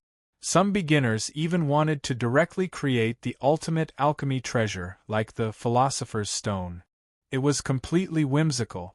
However, he was not ignorant and fearless. He was not interested in general research. What he wanted to create needed the support of electricity. So electricity was the first problem he had to solve. Moreover, the postmodern world had proved that the penetration and help of electricity was extremely deep. If there was no electricity, then the entire human society would be paralyzed. In short, the existence of electricity was the division between the ancient era and the industrial era. It had great significance. Dudian shook his head and said that he would stick to his experiment. Nightingale saw this and no longer said anything. After all, it was not a good thing to interfere in other people's experiment. At this time, Mouse came out of the room. He saw Dudian and Nightingale. "What are you talking about?" "The problem of the experiment," Nightingale casually said. Mouse didn't ask much but looked at Dudian. "Are you ready? I'll take you to the market. Come back early. Did you bring enough money?" "It should be enough," Dudian replied. Mouse nodded. "We will meet at 23 West Street. Do you know where it is? If not, then ask someone." "All right." Dudian nodded. Both of them left. Dudian had never heard of this place. He directly hired a carriage. Anyway, the carriage was charged according to the length of the road. He could afford to pay a few copper coins. Everything was based on efficiency. West Street was relatively remote. There were no shops on the street. There were only residential houses, so there were not many people here. The cold wind was blowing on the street. Duddian got off the carriage and covered his head with a robe. After paying the fare, he immediately put on a mask. He came to the front of the small building with the 23-foot sign. It seemed that no one had lived in the building for a long time. The lawn was full of fallen leaves and no one was cleaning it. However, Duddian smelled 3 or 4 human scents in the small building. Suddenly, one of the scents disappeared. Duddian was startled. The smell seemed to have disappeared into thin air. It was as if the owner of the smell had suddenly left. He was puzzled but didn't rush into the small building. Instead, he waited near the door. It didn't take long for Mouse to come over wearing a mask. He looked at Duddian. "How come you came so early?" Duddian knew that Mouse should have come over. He was a bit surprised and moved. "I made you come all the way." Mouse waved his hand. "It's a small matter. We are companions. Let's go. I'll take you in." Then he came to the front of the small building and gently knocked on the door. Duddian noticed that Mouse knocked on the door with a certain frequency. 3 heavy and 2 light, 2 slow and 3 fast. Soon after the knock, the door opened. A figure shrouded in a black robe opened the door. He was wearing a snow-white mask. He indifferently looked at both of them. "Come in." Mouse went in first and Duddian followed. After the two came in, the tall figure indifferently said, "Please show me your tattoo." Mouse lifted his wrist and revealed the black hook tattoo. Duddian opened the clothes on his chest and revealed the black cross tattoo. At this time, he suddenly felt that Mouse's tattoo also had some advantages. It was more convenient to verify identity. If it was tattooed on a special private part of the body, although it was not easy to be exposed, but it would be troublesome to verify each other. Fortunately, after getting the meteorite badge, he could show it. The tall figure glanced at them but didn't say anything. He turned around and led the two into the small building. He took out a bottle from his arms. It was filled with orange water. "I'll help you eliminate the smell so that the hounds don't detect you." After that, he poured the orange water into his mouth and sprayed it towards Dean and the mouse, splashing it all over the floor. Duddian suddenly smelled that the smell of himself and Mouse had faded. "Go in." The tall figure pointed inside. Chapter 95. Behind the door was a basement passage. It was dark and deep. There was a lot of faint human odor floating out. Dean was surprised. He didn't expect the underground market to be so lively. He could identify hundreds of people based on the smell. Although the special potion could cover up the smell, but it couldn't completely eradicate it. "Come with me." Mouse led the way as he was very familiar with the place. Dean followed behind him. They went down the dark stairs. The copper lamps on the wall shone on them. Their shadows were very long. There was a 4 or 5 meter long corridor under the spiral stairs. There were black-robed guards stationed at the end of the corridor. Dean and Mouse came to the door. The black-robed guards opened the door. A mysterious and novel dark underground market was presented in front of them. This was a huge underground square. It was dimly lit, and the lights on the surrounding walls lit up the place like dancing elves. There were all kinds of stalls everywhere, as well as large-scale simple shops. All kinds of novelty items were freely being sold here. Duddian was surprised as he didn't expect the underground market to be so big. It must be known that the people who could enter the underground market were alchemists, potioneers and other staff of the Dark Church. There were more than 100 merchants selling things in front of him. As for the customers, they were all over the square. It was estimated that there were at least 300 people gathered here. It was the first time for Dean to see so many evil people of the Dark Church at the same time. There was a strange feeling in his heart. At this time, Mouse pointed to a direction and said, "There is an alchemy table. Come with me." Dean followed behind Mouse. Although the surrounding light was dim, He could see clearly from far away. It was a simple shop built on the square. It was slightly larger than the bookstalls next to it. There were rows of alchemy tables on the left side of the shop. There were various bottles and strange things on the right side of the shop. He even saw a black claw. He didn't know what it was from. "Boss!" Mouse called out to the shop owner. "Let's see the alchemy table." The shop owner was tall and wore a dark red mask. He looked at Mouse and Dean. From their height and voices, he knew that they were two children. Most of them were alchemist apprentices or potioneer's apprentices. He was too lazy to say much. "Look at it yourself. Pick and pay." Mouse was obviously used to it. He pointed to an alchemy table made of birch and stone. "Hound, what do you think of this?" Dean looked at it. "Are the prices different?" "Of course." Mouse was very experienced, he said. "This is the cheapest, only 2 silver coins, it's enough for us junior apprentices. Of course, if you have money you can also buy a higher grade one, for example, this one costs 4 silver coins, it has a storage slot, it's more convenient, and it's a lot better in both drawing water and igniting fire, and this one costs 7 silver coins." He pointed row by row, and his finger landed on the alchemy table at the top. "That one is amazing, and it costs 2 gold coins. It has an automatic fire plug, and it can automatically clean the pot ash. There are also 2 refining ponds, which are essential for some complicated laboratories." Dean glanced at it. It seemed to be made of brass. The material and appearance were more imposing and stable than the previous ones. However, he only had 1 gold coin on him, so he couldn't spend it all. "This one." Dean pointed to the one that cost 2 silver coins. The shop owner glanced at him. It seemed that he had expected it. "Pay and report the address. If it is in the residential area, I will deliver it to you by tomorrow evening." "They will help us deliver it?" Dean was surprised. The mouse smiled and said, "Of course we can't carry such a big guy. Moreover, it's too easy to be exposed. They have a secret transportation channel that can transport it without anyone knowing. Even if you're a noble, they can still transport it for you. Of course, you have to cooperate." Dean was shocked. Dark Church's power had penetrated so deep? At this time, Mouse suddenly grabbed Dean and pulled him to the side. "Let me pass." Dean was stunned for a moment. Following his line of sight, he saw 2 figures coming from behind. A man and a woman wearing a crow mask came to the front of the shop.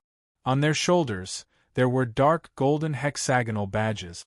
It was the meteorite badge. Official alchemist. Dean immediately knew the reason why Mouse hurriedly stepped aside.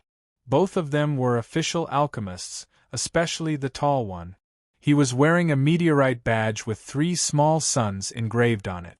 He was a 3-star alchemist. From Roseyard's notes, Dean learned about the division of alchemists.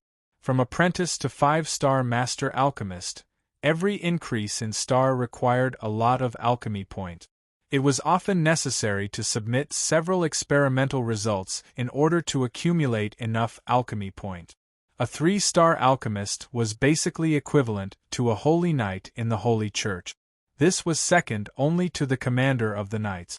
Their status was extremely high. Even a noble family like the Mel family had to be polite to them. "Boss, do you have a good alchemy table?" At this moment, the 3-star alchemist said to the shop owner. His voice was low and hoarse. It was obvious that he deliberately lowered his voice. The shop owner saw the meteor badge on their shoulders, and his eyes turned cold. He quickly stepped forward and said, "Yes, a new batch just came out. They were made by Master Rahl himself. His war craftsman skills guarantee that you will be satisfied. This is it." He pointed to the alchemy table at the top. The 3-star alchemist looked at the table and looked at the graceful figure next to him. "What do you think?" The woman's meteorite badge was 2 suns. She could be regarded as a big figure. She looked at the table and shook her head. "It's too bad. There is no decomposition pond. There is also no thermal pond." "That's true."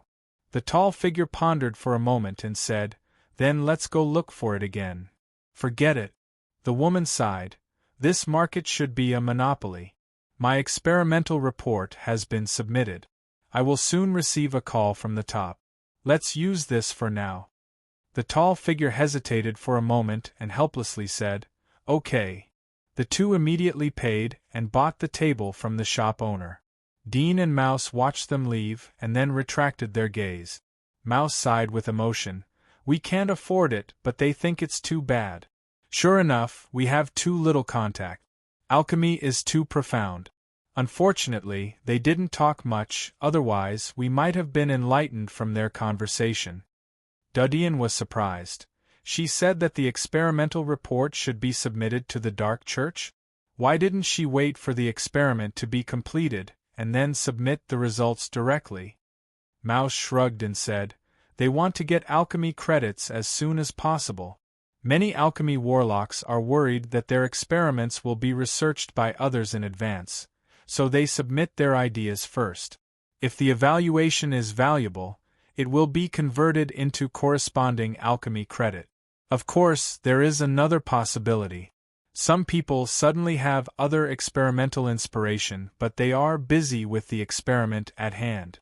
They don't have the energy to do it, or they are too lazy to collect materials, so they will submit their own experimental report or experimental creative conjecture. If it is verified to be feasible, then they will be given alchemy points." Chapter 96. That's a good idea. Dean's eyes lit up. When it came to experimental conjectures, he believed that no one would dare to say that they were first. After all, he had seen the modern world. Airplanes, cannons, cars, and any other modern technological products could become experimental conjectures. Moreover, these conjectures could be 100% established. However, limited by the current industrial level, they couldn't be produced. Whether they could be recognized or not was a problem. It's not as simple as you think. Mouse noticed the change of expression on Dean's face. He shook his head and smiled. The submitted experimental conjectures need a complete derivation process. It's not a simple concept. It also needs a relatively perfect alchemy formula. After all, if the alchemy formula is wrong, then the conjecture is naturally just an empty idea. Just like our illusory fantasies. Although with the improvement of alchemy, the magical things in the heart may become a reality one day, but at present there is no actual theory to support it. After all, it is just an unrealistic fantasy. Dudian nodded. He naturally knew this point. His father often said that the scientific truth needed a rigorous attitude and a whimsical heart. Experimental conjectures were based on the premise of experiments. They were not pure fantasies.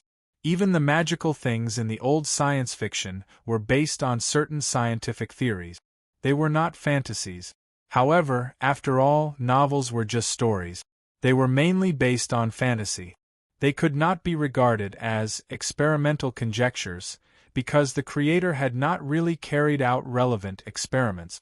It could be seen that it was not easy to submit a rigorous and qualified experimental conjecture. Nevertheless, Dean was still very excited.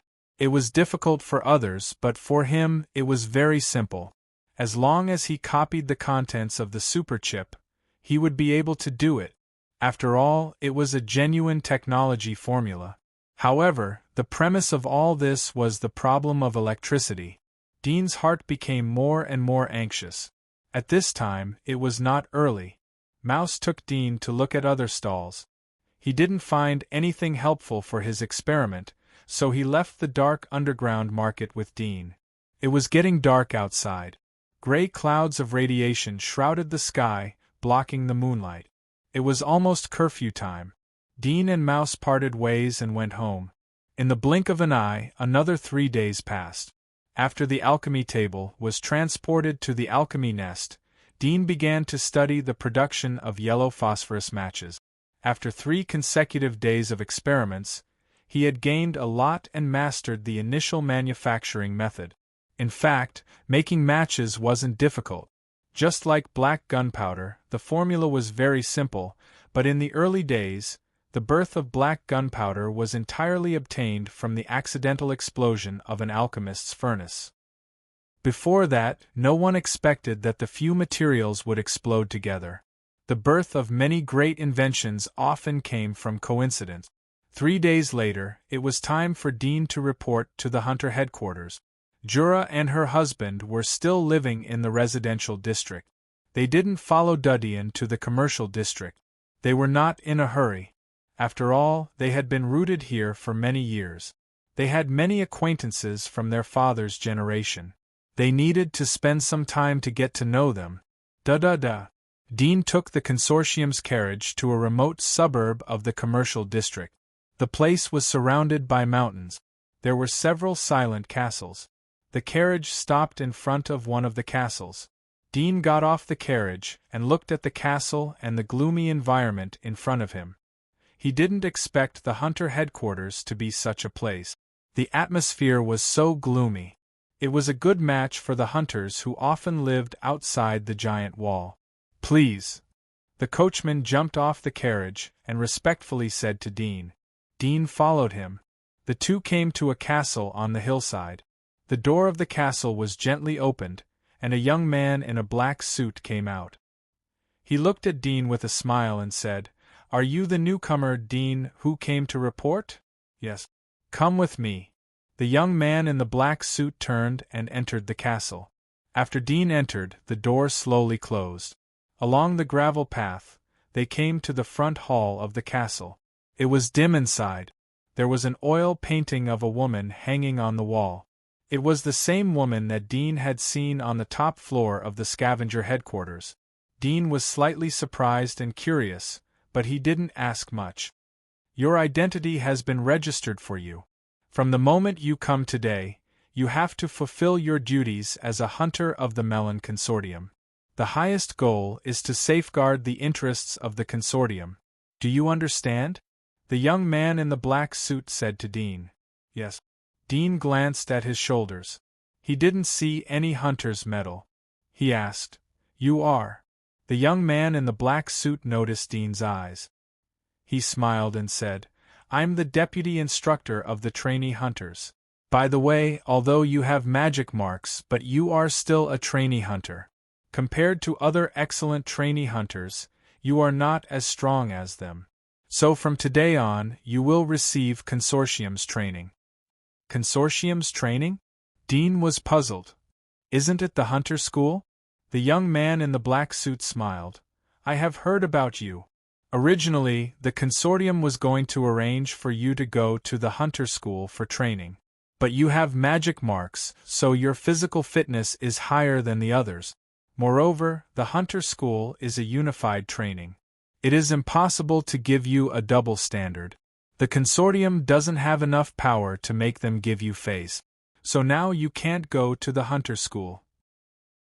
You can only receive the consortium's training. But you don't have to worry. The consortium's training content is basically the same as the hunter school. Moreover, you should have thought about your future career. You only need to carry out the special training. Of course, you still have to understand the specialties of other positions, so that in the future when we go out hunting, we can have a better tacit understanding." Dean saw that there was nothing to say. Since the top had decided, he could only do it. "What is your career?" "Hunter. Long-range output. The consortium is currently lacking hunters. However, there are not many people with archery talent. I hope you have a good talent in this area. Otherwise, it will be difficult to go to the peak based on interest," the young man in the black suit said. Dean thought of his previous shooting result. He couldn't help but feel nervous. "Let's test your talent in all aspects." The young man in the black suit smiled and said, "Come with me to the training ground." He pushed open the door to the inner hall of the front hall. Behind it was a very open space. There were a variety of training props, such as archery targets, wooden figurines, rocking wooden horses, and a cage full of sharp swords. Dean was a little sweaty. "Since you have chosen to be a hunter, Let's test your archery talent first. The young man in the black suit stood in front of the target and waved to Dean, motioning him to come over. Chapter 97. Dean came to the front of the target. Here, shoot a few arrows. The youth took out a black bow and quiver from the shelf next to him and encouraged him.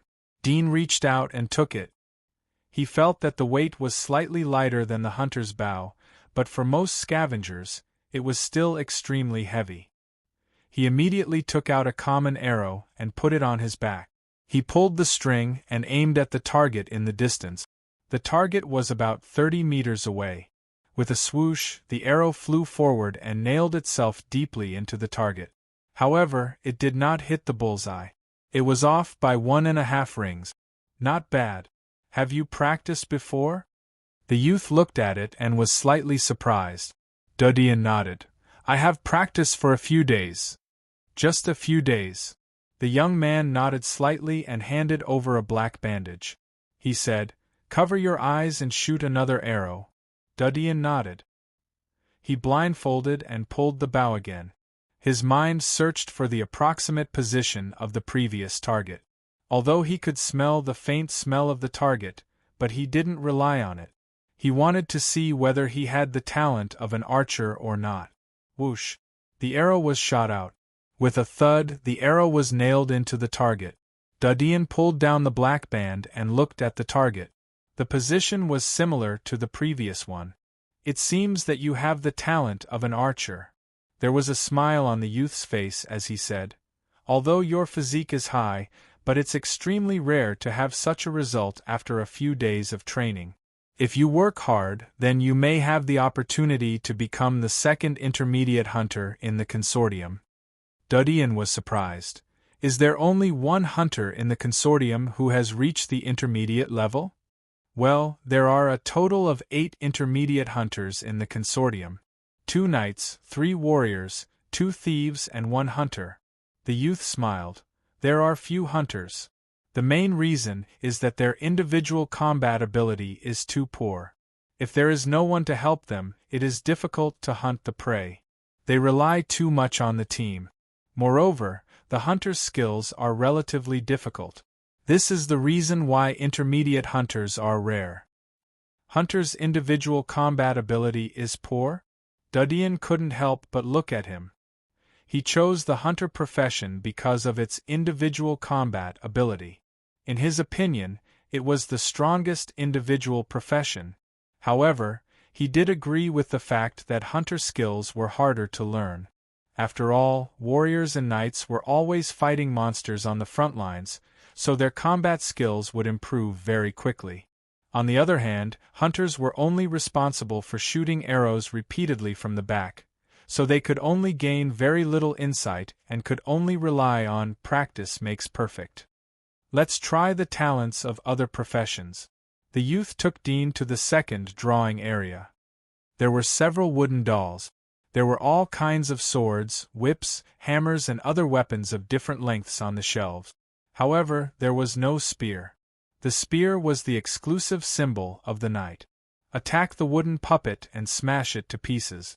Use whatever weapon is convenient for you, the young man said with a smile. Dean nodded.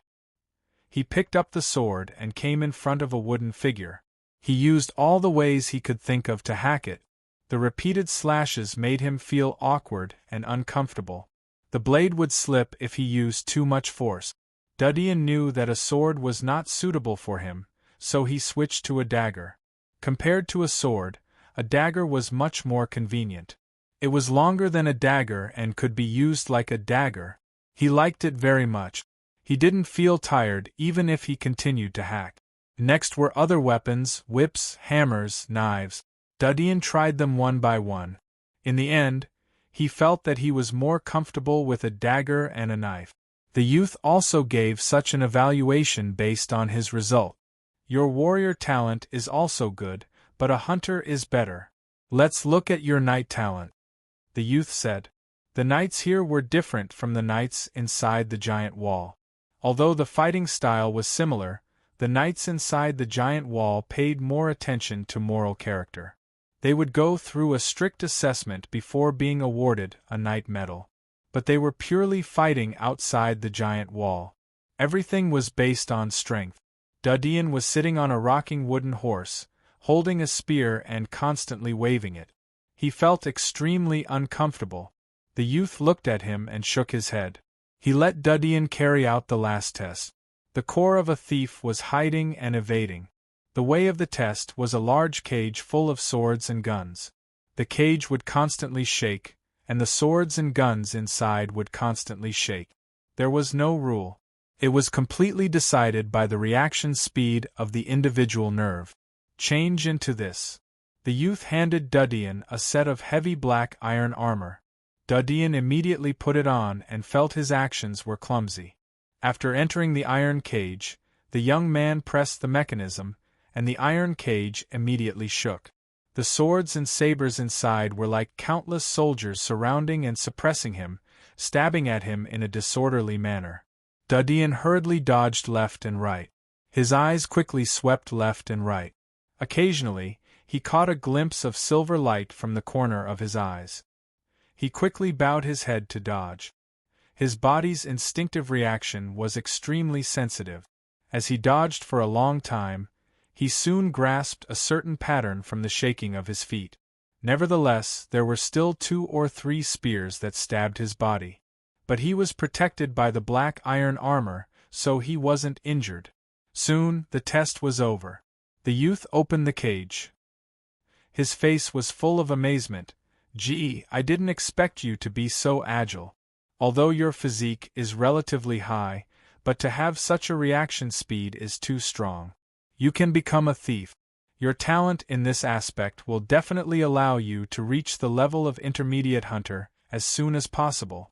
After so many years in the consortium, your talent as a thief is definitely in the top 3, no, the top 2.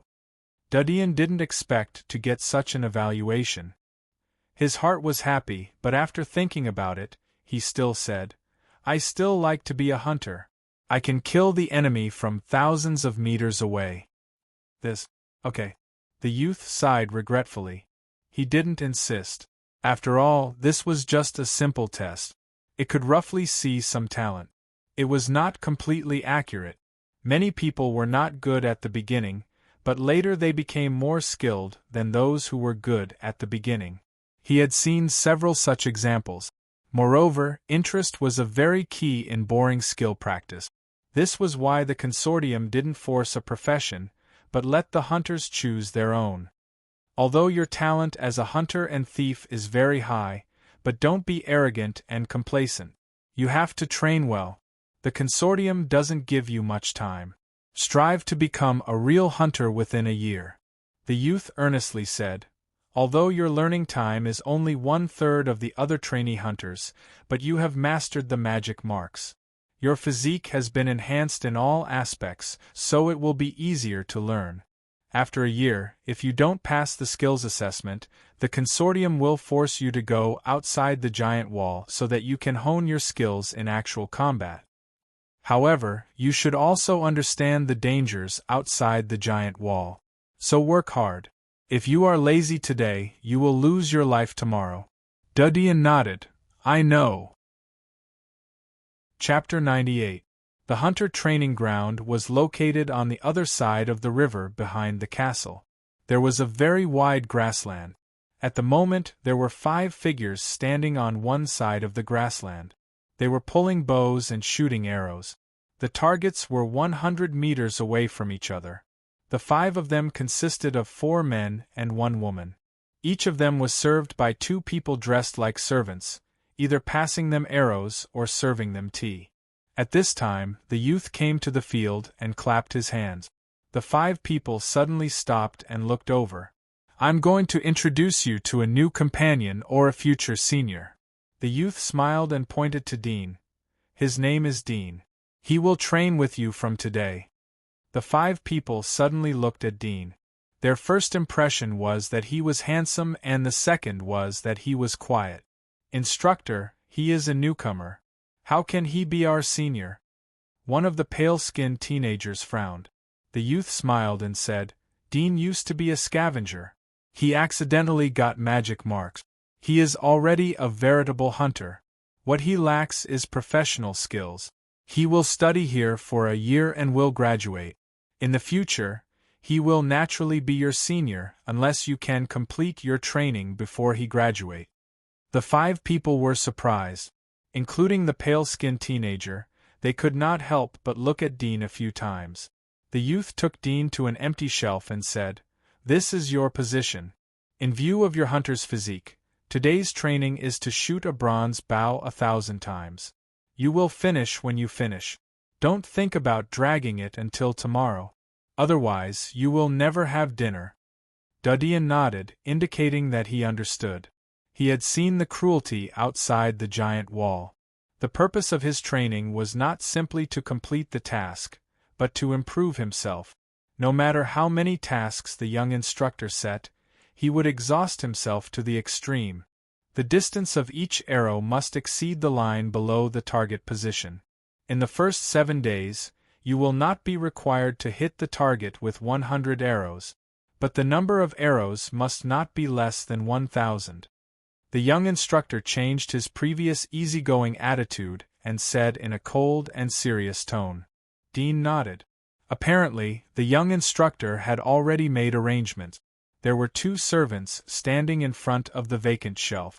The young instructor waved his hand. One of the servants struggled to hand over the bow and arrows to Dean. Dean took the bow. It was heavy. It was similar to the previous talent test. But for him, it was nothing. He immediately aimed at the target position and began to shoot. The young instructor looked at Dudian for a while and felt bored. He said to Dudian, "If you need anything, just tell them. They are the servants responsible for your training." Dean nodded slightly and continued to draw the bow and arrows. The initial training for a hunter was to repeatedly shoot arrows to improve the accuracy of their arrows. After all, this was a hunter's main method of attack. When they were hunting with their companions, it was very common for a hunter to make a mistake, resulting in the death of their companions under the claws of monsters. Therefore, the hunter's requirement for accuracy was almost insane. There was a 13 or 14-year-old boy next to Dudian.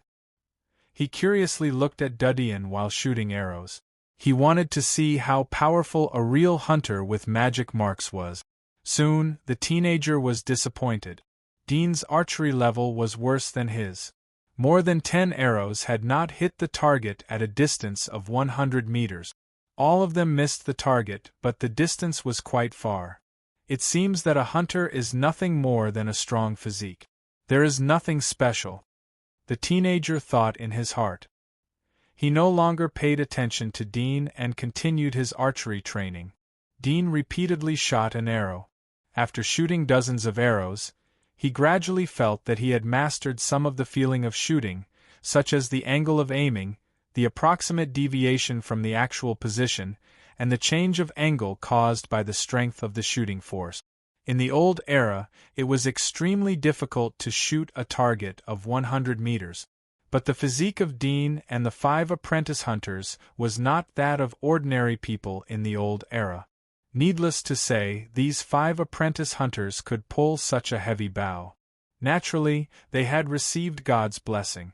It must be known that the heavier the bow, the greater the strength. The advantage of the strength, in addition to being able to shoot farther, would also be higher accuracy. The fundamental principle of the closer the shot was, the easier it was to hit the target. Ordinary people's hunting bow will weaken after shooting for 50 meters. The arrow will slide down due to the influence of the airflow. But for my heavy bow, 80 meters is like 10 meters. The arrow is still flying at full strength. In other words, the stronger the tension of the bow, the farther the shot will be. It seems that I have to get a good bow in the future. Dean explored the feeling of shooting, and also thought about his future plans. Whoosh, whoosh, whoosh. He kept shooting arrows. His movements were single and repeated. When the arrows in the basket were used up, the servant next to him would help him reload. After shooting 200 arrows, Dean's hit rate had significantly improved. Basically, 2 out of 10 arrows would hit the target. After all, his physique was high. Once he became proficient, the hit rate would rapidly increase. However, hitting the target was just the beginning. If he wanted to go further, the difficulty would increase tenfold. When the teenager next to him was resting, he inadvertently caught a glimpse of Dean's target. He was stunned for a moment. There were more than 30 arrows stuck on the target. In this short time, he only shot 160 arrows. Even if Dean was faster than him, the gap was not big. In this way, the hit rate was not low. Although it could not be compared with him, at least it was hopeful to meet the young instructor's training requirements. "Change the target," Dean said. A servant immediately put on a black armor and carefully ran over to change the new target.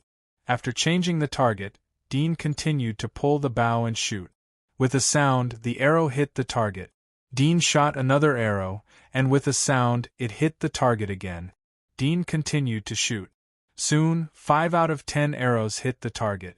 Although 3 arrows were at the outermost edge of the target and almost missed the target, but the result was already considered good. Dean thought of the undead outside the giant wall.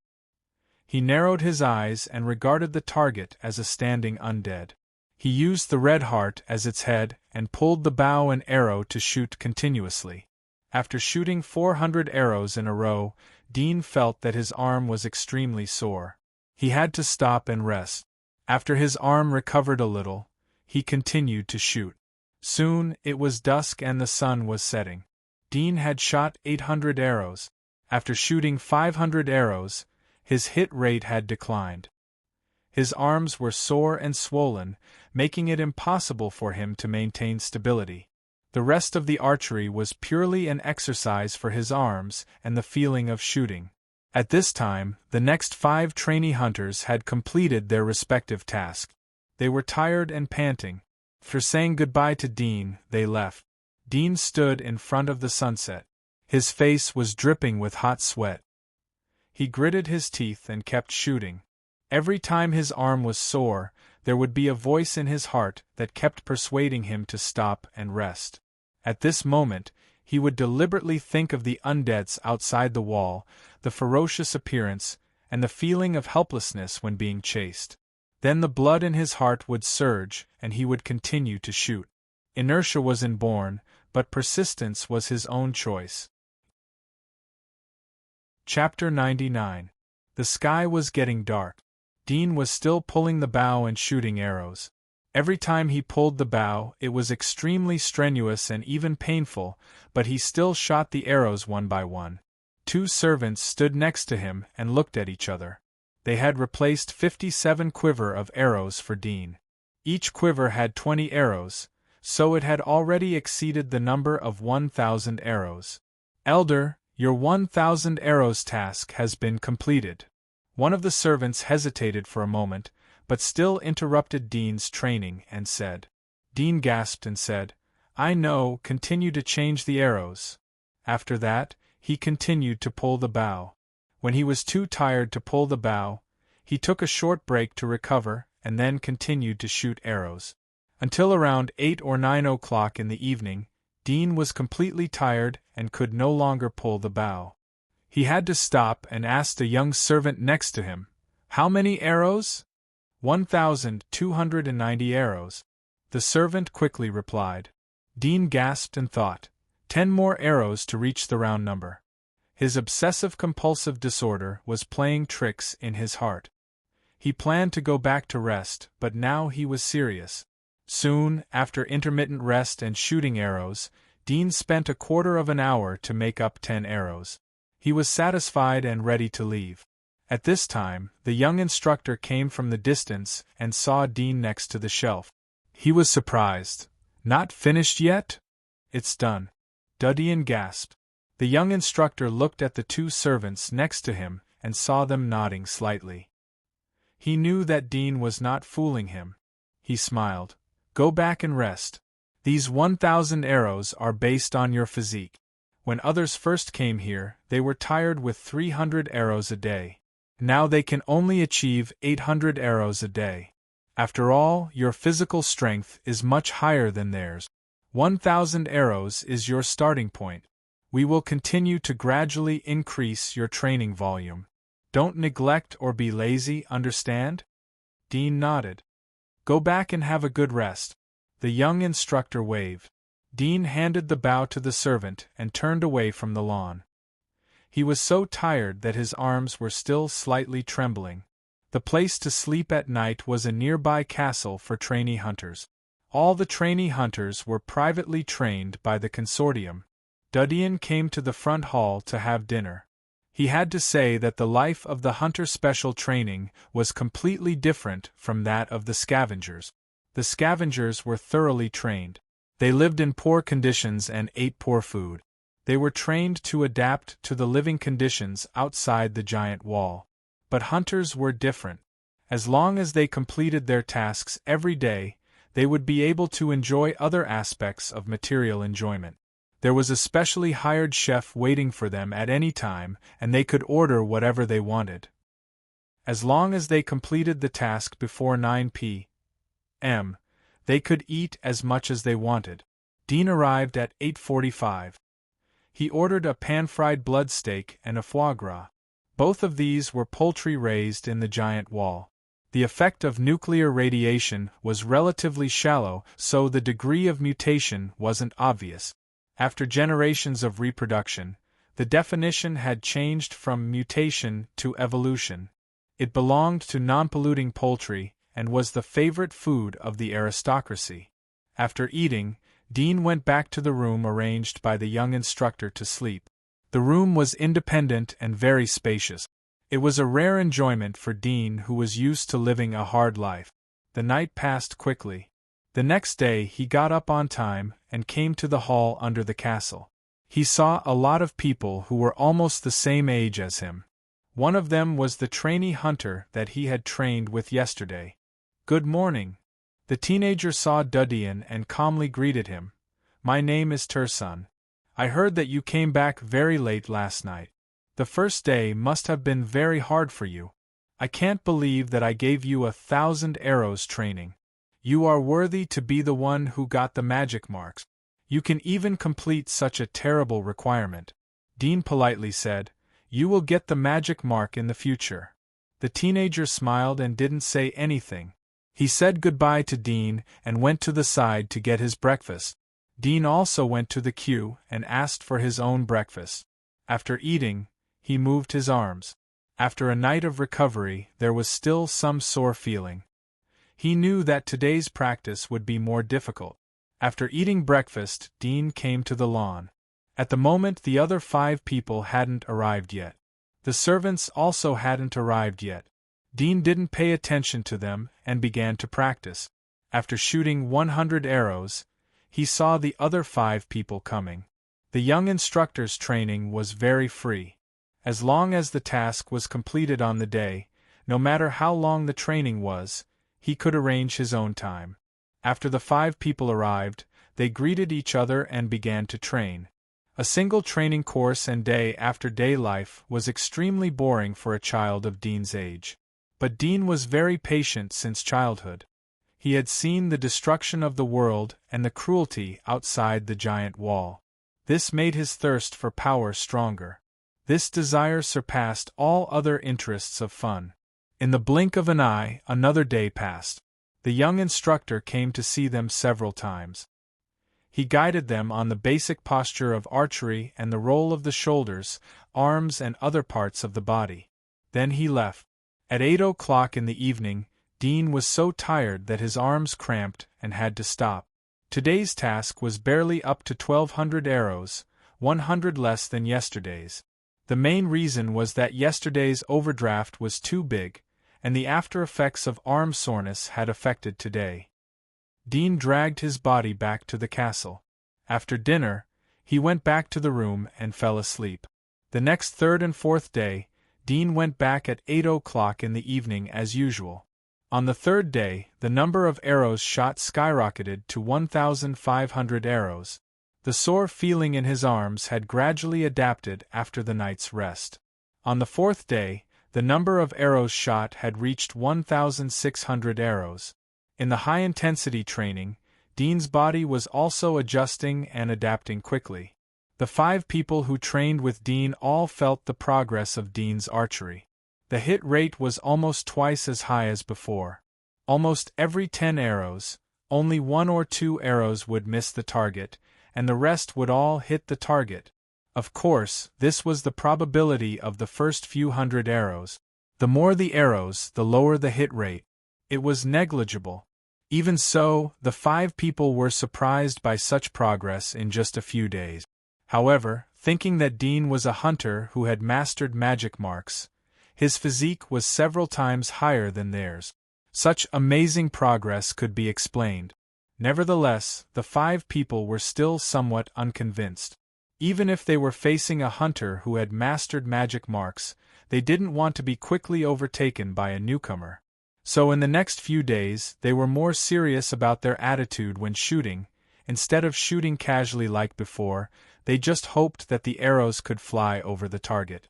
In the blink of an eye, 7 days had passed. Dean had increased the number of arrows shot every day to 1,800.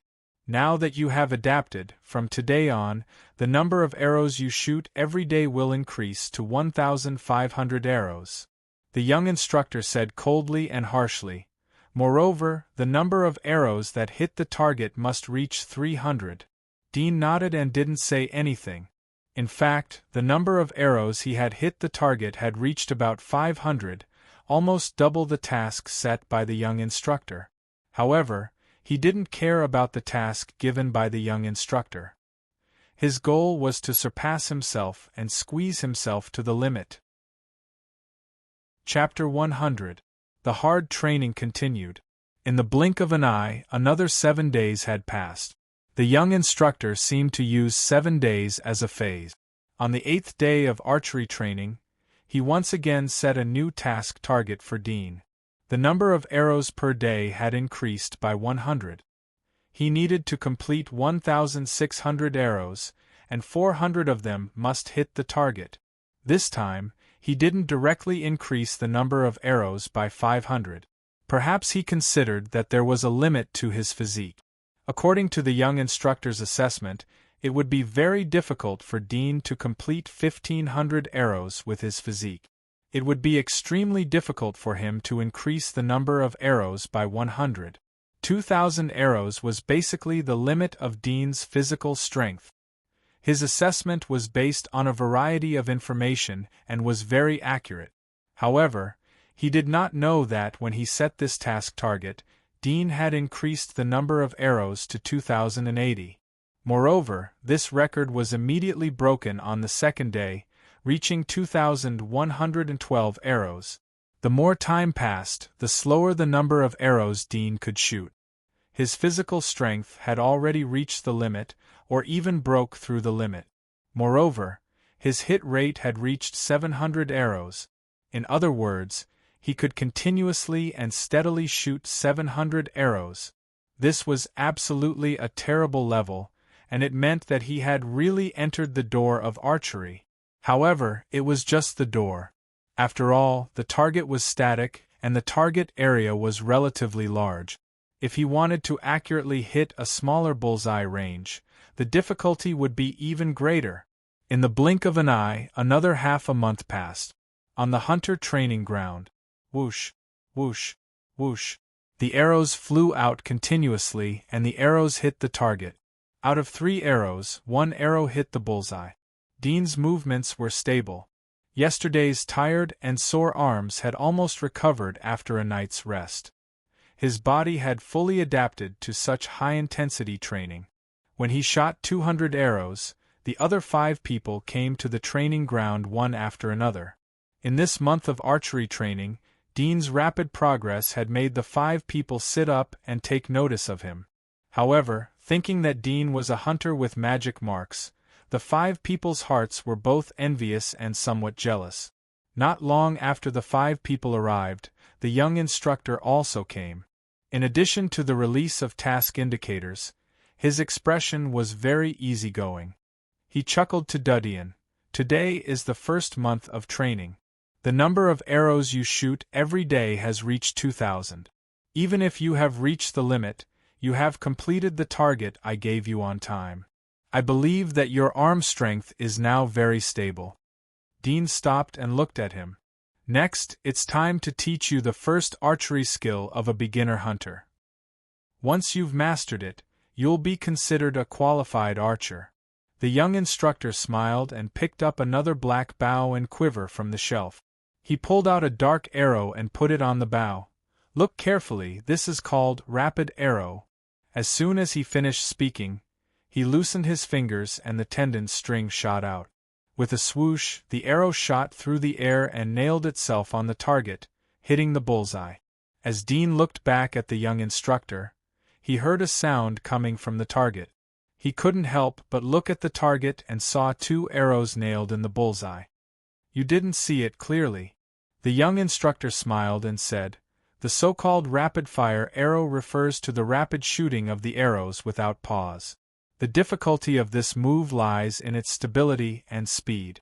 The 2 arrows must be shot in a line so that it can cause the greatest damage. If you encounter a monster with a strong defense, the first arrow will tear through its scales, the second arrow will pierce through its flesh and bones, and the third arrow will take its life. Dean looked at it and nodded. I know. You have just learned it. I'll give you half a month to master 2 consecutive shots. The young instructor's face was cold and solemn. If you haven't mastered it by then, you'll get a hellish training. Dean nodded slightly to show that he understood. Remember, the key to this move is stability. At the same time, the speed of drawing and loading the arrow must be fast, accurate, and stable. The young instructor instructed. As he spoke, he quickly loaded the arrow and shot 2 arrows consecutively, both hitting the bullseye. This time Dean saw it clearly. The speed of the arrow was so fast that it was like a shadow. Almost as soon as the first arrow was shot, the second arrow was already on the bullseye. His hand speed was amazing. Under the watchful eyes of the young instructor, Dean also began to practice. Soon, he felt the difficulty. The first was to draw the arrow. When he touched the quiver on his back, he might not be able to catch the arrow at the first time. Occasionally he would catch the arrow, but because of the wrong gesture or the wrong position, the speed would slow down and he couldn't shoot continuously. The young instructor watched him practice for a while, told him, "Practice well." Then he turned and left. Dean practiced repeatedly. Another day passed. He was completely immersed in the process of quickly shooting and quickly shooting. When the servant reminded him at 8 o'clock in the evening, he came back to his senses and subconsciously asked, "How many arrows have you shot today?" 2,530 arrows. The servant said. Dean was a little surprised. Since 3 days ago, the number of arrows he shot had been stable at about 2,350 arrows. Today he unexpectedly increased by 180 arrows in one breath. It must be known that his physical strength had long reached the limit. I'm too into it, so I don't feel tired. Dean woke up and suddenly saw the blisters on his fingers. Water and blood flowed out. He immediately wrapped his clothes and went back to eat. The next day, Dean came early as usual and continued to practice rapid arrow. The more times he practiced, the more Dean understood rapid arrow. However, with the understanding, he gradually rejected this archery.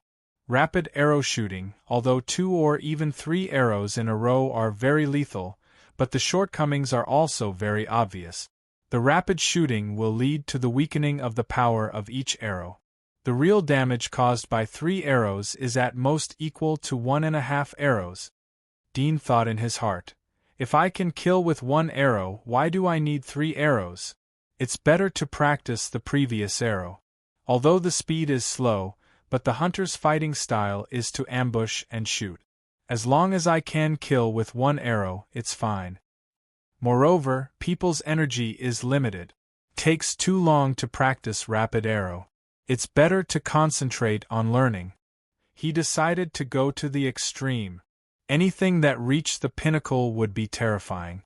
Whether it was speed is unbreakable or strength to defeat 10, it was a kind of extreme. Although the rapid arrow looked good, fancy, and seemed powerful, Dean felt that it was not worth wasting energy to learn it. He wanted to practice the most destructive archery, and it was best to be able to kill with one arrow. Thinking of this, Dean gave up practicing rapid arrow and continued to repeat the previous basic archery. However, this time he did not blindly pursue quantity, but thought about how to make the destructive power greater. Chapter 101. Half a month passed in the blink of an eye. In the repeated archery training, Dean's accuracy had increased rapidly. Almost every arrow could hit the target before his arms lost control and trembled. 7 out of 10 arrows could hit the bullseye. For an ordinary person, it would take at least 3 to 5 years of hard training to achieve such result. But with Dean's hunter's physique, in just 2 months or so, he had completed such rapid progress. Of course, this was inseparable from his extreme training day and night. In addition to accuracy, almost all of Dean's arrows penetrated the target, and the lethality was significantly improved. However, his rapid arrows did not make the slightest progress.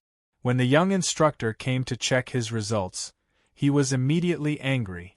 You have learned to this level in half a month? The posture of pulling the arrow is so ugly. It's too negligent. Don't think that you are a hunter because you have magic marks. When you really go outside the giant wall to hunt, you can only hunt some low-level monsters that scavengers can kill. The young instructor angrily announced, "Since you can't even learn the rapid arrows and like to be lazy, from tomorrow onwards, you will practice basic archery for a month. Do you know your mistake?" Dean thought it would be a hellish punishment, but he didn't expect it to be basic archery. His heart couldn't help but smile, and his joy was slightly revealed from the corner of his mouth. Such an indifferent appearance made the young instructor even more furious. So, in the next month, the young instructor greatly increased the number of arrows that Dean had to shoot every day. It suddenly increased to 2,200 arrows. In his view, such overload training had completely exceeded Dean's physical fitness. If he did not reach the target on time, there would be no dinner. Without dinner, the next day's training would be slower.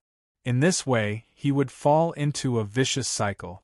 Every day, he would face an overload of training. It would make a person overtired and even collapse. This could greatly temper the willpower. This was also the purpose of the young instructor's training. Although it was a punishment, but the consortium's style was based on profit. It was not what the consortium wanted. So although it was a punishment, it was mainly to improve one of Dean's abilities. Dean's number of arrows had already reached the level of 2,800 arrows. The super high standard set by the young instructor had been easily exceeded. He continued to immerse himself in his own understanding of archery. Outside the giant wall, Melon Consortium Area No. Unlike the other areas under the jurisdiction of the Melon Consortium, there were almost no broken high-rise buildings and metal wreckage everywhere. This area was extremely empty, like a vast wilderness. There were no weeds. Occasionally you could see broken and collapsed highways that were covered with thick moss and dust. This showed that this area was once an urban area. However, there was not a single complete building in sight. Broken stones and bloodstains were everywhere, and corpses were rarely seen. The bloodstains turned into pale red water under the washing of the calamity rain, flowing to every corner of the crevice. When they dried up, they became natural and beautiful patterns branded on the ground. At this moment, beside a pile of corpses, 5 figures appeared like ghosts. They quietly leaned against the wall and looked at the broken street beside the wall. There were 2 half-foot-deep dents in the ground, about a meter long. There was a pile of black filth next to the dent, giving off a pungent smell. If one looked closely, one could see some bone residue and corroded metal in the filth. One of the figures quietly stepped forward, picked up a stone and poked the lump of dirt. He saw that it was soft and mushy. He immediately came back and whispered, "From the degree of dryness, it should be less than 2 hours since it left here." Chase. one of them said. The 5 moved quickly and quietly along the huge dents in the ground to catch up. After a quarter of an hour, one of them suddenly gestured for them to stop. The man lowered his voice and said in a dignified tone, "I smell it. It's 3 o'clock in front of us. It should be about 8 kilometers away from us." "Very good. You prepare to ambush them from behind. The 4 of us will go," one of the leaders said excitedly. The first man nodded, but his face suddenly changed. He hurriedly said, "Not good. Quickly hide." Puff! From the ground under the feet of the few people, several sharp claws jumped out. One of them pierced through the back of the man who had just spoken. Hunter HQ. An old castle by the Nile River. A letter was sent by a black crow from the window, and fell on the table. When he saw the red mark on the bottom left corner of the envelope, West, who was enjoying his afternoon tea with the help of a maid, narrowed his eyes. He could not be bothered to continue eating and drinking leisurely. He quickly pushed away the charming maid and sat in front of his desk. With a grave expression, he quickly opened the envelope. Traces of the Black Weaver appeared in Area Number 1 and killed 3 hunters? When West saw the contents of the report, his face couldn't help but change. He hurriedly looked at the situation. The 6th team was attacked by the Black Weaver while they were tracking the mountain lion. Only the captain and 1 team member escaped with serious injuries. Finally couldn't bear to come out. Damn beast. West held the letter tightly. The next moment, he quickly took out the letter and put it back into his envelope. He hung the letter on the feet of the black crow. He patted the black crow's feathers. "Go to Glen." The black crow shook its wings and flew out of the window. Hunter training ground. Dean was training as usual. He was constantly pulling and shooting arrows. His accuracy was getting sharper and sharper. He even wanted to find a moving target to practice. Suddenly, the young instructor came to the training ground in a hurry. He found Dean and handed him a letter. "This is an emergency sign given to you by the consortium. There is a situation outside the giant wall. There is a temporary lack of free hunters. You have filled in the fear of Stain's ability. The consortium wants you to go outside the giant wall to perform an urgent task. Hurry up and prepare." Dean could not help but stop. "But I'm still in training. This is an emergency sign. As long as you are not performing other tasks outside the giant wall and can't be contacted, you have to put down all your work and respond to the consortium's summons." The young instructor spoke quickly. "Your hunter armor has been ordered. It will be sent to you soon. Stop and don't waste your stamina. Go and replenish your energy. Someone will come to pick you up and take you outside the giant wall." "So urgent?" Dean quickly put down the bow. He didn't want to waste his physical strength. Is there no other resting hunter? Chapter 102. What is the urgent task? Is it dangerous? Dean couldn't help but ask. The young instructor replied, "I heard that there is a rare monster that has been given a name. It is a bit dangerous, but the team that will go with you is led by Glenn, one of the 2 strongest hunters of the consortium. You are only responsible for tracking the smell. They will protect you as long as you don't fall behind." Rare monster? Dean thought about the consortium's evaluation of the Defiler. Was it a monster of the same level? He immediately asked, "Can I go to the residential area first?" Of course not. The young instructor didn't think. It is an emergency. Time is very tight. Come with me to the hall of the hunting castle. The others should have already arrived. He grabbed Dean's hand and ran away. Dean was anxious. He didn't have time to configure black gunpowder for self-defense. He was unavoidably worried because he was barehanded and his newly learned archery skills. Soon, under the young instructor's lead, the 2 of them crossed the river and came to the castle on the other side of this territory that was leaning against the mountain ridge. This castle was completely black, like a black evil beast crawling on the ground, full of a gloomy atmosphere. The young instructor took Dean to the front of the castle and said, "Go in. They are waiting for you inside. I will prepare some dry food for you." Dean thanked him in his heart. After the instructor left, he turned around and took a deep breath to enter the castle. The guards at the door didn't stop him and opened the giant door for him. The front hall of the castle was dimly lit. There were 6 figures, 4 men and 2 women. They were talking about something when they heard the sound of the door opening. "Is this the little guy?" one of them asked.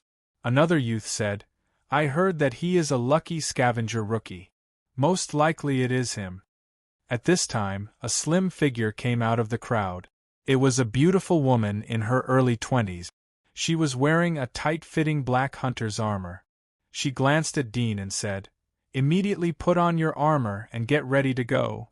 Dean suddenly felt that the woman was somewhat familiar. He suddenly remembered that when he had just become a scavenger, he was invited to the aristocratic banquet. He had seen 2 hunters, and this woman was one of them. Presumably, she and the youth were the 2 strongest hunters of the consortium. No wonder the aristocrats would take the initiative to greet them. Their attitude was extremely friendly, including the people of Mel's main family. Yes. Dean glanced around and saw a pile of black armor on the chair next to him. He trotted over and opened it. The size was consistent with his height. It should be prepared for him. In addition to the armor, there was a black bow. Dean carried the bow and quiver on his back and said to the woman, "I'm ready." "Yes." The woman nodded slightly as she saw Dean was so efficient. She said to the others, "This time the Black Weaver has appeared. We must try our best to catch it. We can't let it slip away again. Once we are outside the giant wall, all of you stay alert, do you hear me?" "Yes." The other 5 stood at attention and shouted. Glenn nodded and waved her hand. "Let's go." He pushed open the front door and came to the stable next to the castle. There were more than 10 black horses in the stable. They wore simple steel helmets to protect them from being bitten by the monsters in the radiation zone when they passed through the radiation zone. Although the monsters in the radiation zone couldn't be compared to the monsters outside the giant wall, but it was still extremely dangerous. However, this was not under the management of consortium hunters like Dean. It was handled by the army and the Knights of Light from the Holy Church. Everyone turned over and mounted the horse. Dean saw that the young instructor hadn't delivered the dry food yet, so he could only give up. He turned over and climbed on a big horse. Glenn shouted, "Go!" The team of 7 people, including Dean, immediately galloped along the path of the territory. After leaving the territory, everyone went straight to the wasteland of the radiation zone. Along the way, they occasionally bumped into some beasts in the radiation zone. There were pythons coiled on the roadside and small groups of 3 to 5 wolves. These monsters had slight changes in their bodies due to the infiltration of the radiation zone. Some parts of their bodies ulcerated and some parts of their bodies grew strange cuticle. These hungry beasts saw Dean and others and were about to pounce on them. Glenn snorted and didn't do anything. The hungry beasts quickly retreated in fear. It seemed that they had encountered something extremely vicious. Dean wasn't surprised. He knew that it was because of her magic marks. Otherwise, it would be difficult to scare away the beasts, especially the hungry beasts. But the magic marks were different. They carried the smell of the monsters outside the giant wall. For these beasts, hunters were like monsters in human skin. It was good enough that they didn't hunt them. How would they dare to take the initiative to come and feed themselves? Soon, everyone arrived outside the giant wall. "You are here. The passage has been opened for you." A middle-aged man wearing the uniform of the Melon Consortium stood in front of the giant wall. Glenn nodded to him. She dismounted and took the lead to enter the passage. They came to the dark underground passage. Glenn and the other 5 stopped halfway. They clasped their hands together and prayed to the goddess of the hunt engraved on the wall of the passage. But because of the urgency of the situation, they only prayed symbolically and quickly walked along the passage. Dean glanced at them and followed behind them. Once again they came to the outside of the giant wall. Dean found that the entrance to the passage was different from the last one. It should be another entrance controlled by the consortium. Outside the entrance was not a plain but a forest of more than 20 meters high trees. Each tree was like a lonely pen without branches or leaves. Glen entered the forest of giant trees. She was familiar with the path and quickly moved in a direction. The others followed and protected Dean in the center of the team. Dean suddenly felt the gap between him and the other hunters. They could easily keep up with Glen's pace, but he needed to use 70 to 80% of his strength to keep up. Otherwise he would fall behind. It seems that there are physical differences even between primary hunters, Dean thought, but I haven't used the God's blessing that I have accumulated in the last 2 months. There are also 210 cold crystals collected in Area Number 9. Along the edge of the forest of giant trees, there was a broken highway covered with moss. Bridge, Glen said and quickly jumped onto the highway. The corner of Dean's mouth twitched as he followed behind. Area Number 1 is in front of us. Glen looked back at Dean and said, "When we reach Area Number 1, you just have to protect yourself. It is best not to take it lightly. Melon Consortium has more than 20 areas. It is the strongest area except for the forbidden area. All the monsters inside are above level 10. This time we are going to catch a level 26 mature black weaver." Chapter 103. Hunting Level 26? Dean looked at her in horror. Although he had been practicing archery, but he had learned about the monsters outside the giant wall in the spare time of eating. For example, the last time he had hunted the Defiler was a hunting level 9 monster, and the ordinary undeads he had seen were hunting level 4 monsters. As for the Bonebiter rats, they were hunting level 3 monsters. But this time he was going to face a terrifying monster with a hunting level of 26 foot? Dean couldn't imagine what kind of terrifying existence it was. The pores on his body couldn't help but shrink. His heart was filled with a chill. Almost his first reaction was to escape. However, when he saw Glen's unquestionable eyes, he suddenly understood that there was no way back. Although there was some panic in his heart, but he still forced himself to calm down quickly. At this point, he could only think of a way to save his life. His brain was racing. Although he hadn't met the monster yet, but he felt an unprecedented crisis. What kind of monster is it? Does it have any special ability? Dean asked while thinking. Named monsters like these all had some special genetic mutation abilities. You don't need to know this. Another youth indifferently said, "You are responsible for tracking its smell. You don't need to do anything. Just protect yourself." Glen took out a string of black fragments from the small bag on her back and handed it to Dean. "This is the carapace of the black weaver. Write down the smell on it. If it's convenient, can you tell me the range of the smell you can trace?" Dean took the palm-sized black shell. It looked like the shell on the back of a snail. It was smooth but extremely hard. There was a layer of sticky yellowish viscous material on the inside of the shell. It had dried up and exuded a strong fishy smell. He looked at it and gave it back to Glen. "I can smell strong odors up to about 20 miles away. Some lighter odors can only be smelled up to about 10 miles away." Glen and the other 5 couldn't help but look at Dean. There was a trace of surprise in their eyes. Such a range of smell could be ranked in the top 5 of the consortium's scent tracking ability. But Dean was just a newcomer. Once his physique was enhanced, his range of smell would expand exponentially. His ranking would be even higher. "Yes." Glen nodded and said, "Then I'll leave it to you." Dean was relieved to see that they didn't have any objections. His actual range of smell was about 30 to 40 miles. The reason why he concealed part of it was mainly because he had offended the bloody swordsman, Linda, in the consortium. Naturally, he couldn't completely reveal his details. In case he was plotted against in the future, He wouldn't have any leeway to fight back. "Do you smell it in the current range?" Glenn asked Dudyan. Dean sniffed a few times and shook his head. "No, but I smell something else. It should be similar to other monsters. We don't need to care about other monsters. We only need to hunt the Black Weaver." Glenn lowered her body and said, "Follow me." They groped all the way along the broken highway. Dean and others followed closely behind. Glenn suddenly stopped after 4 or 5 miles.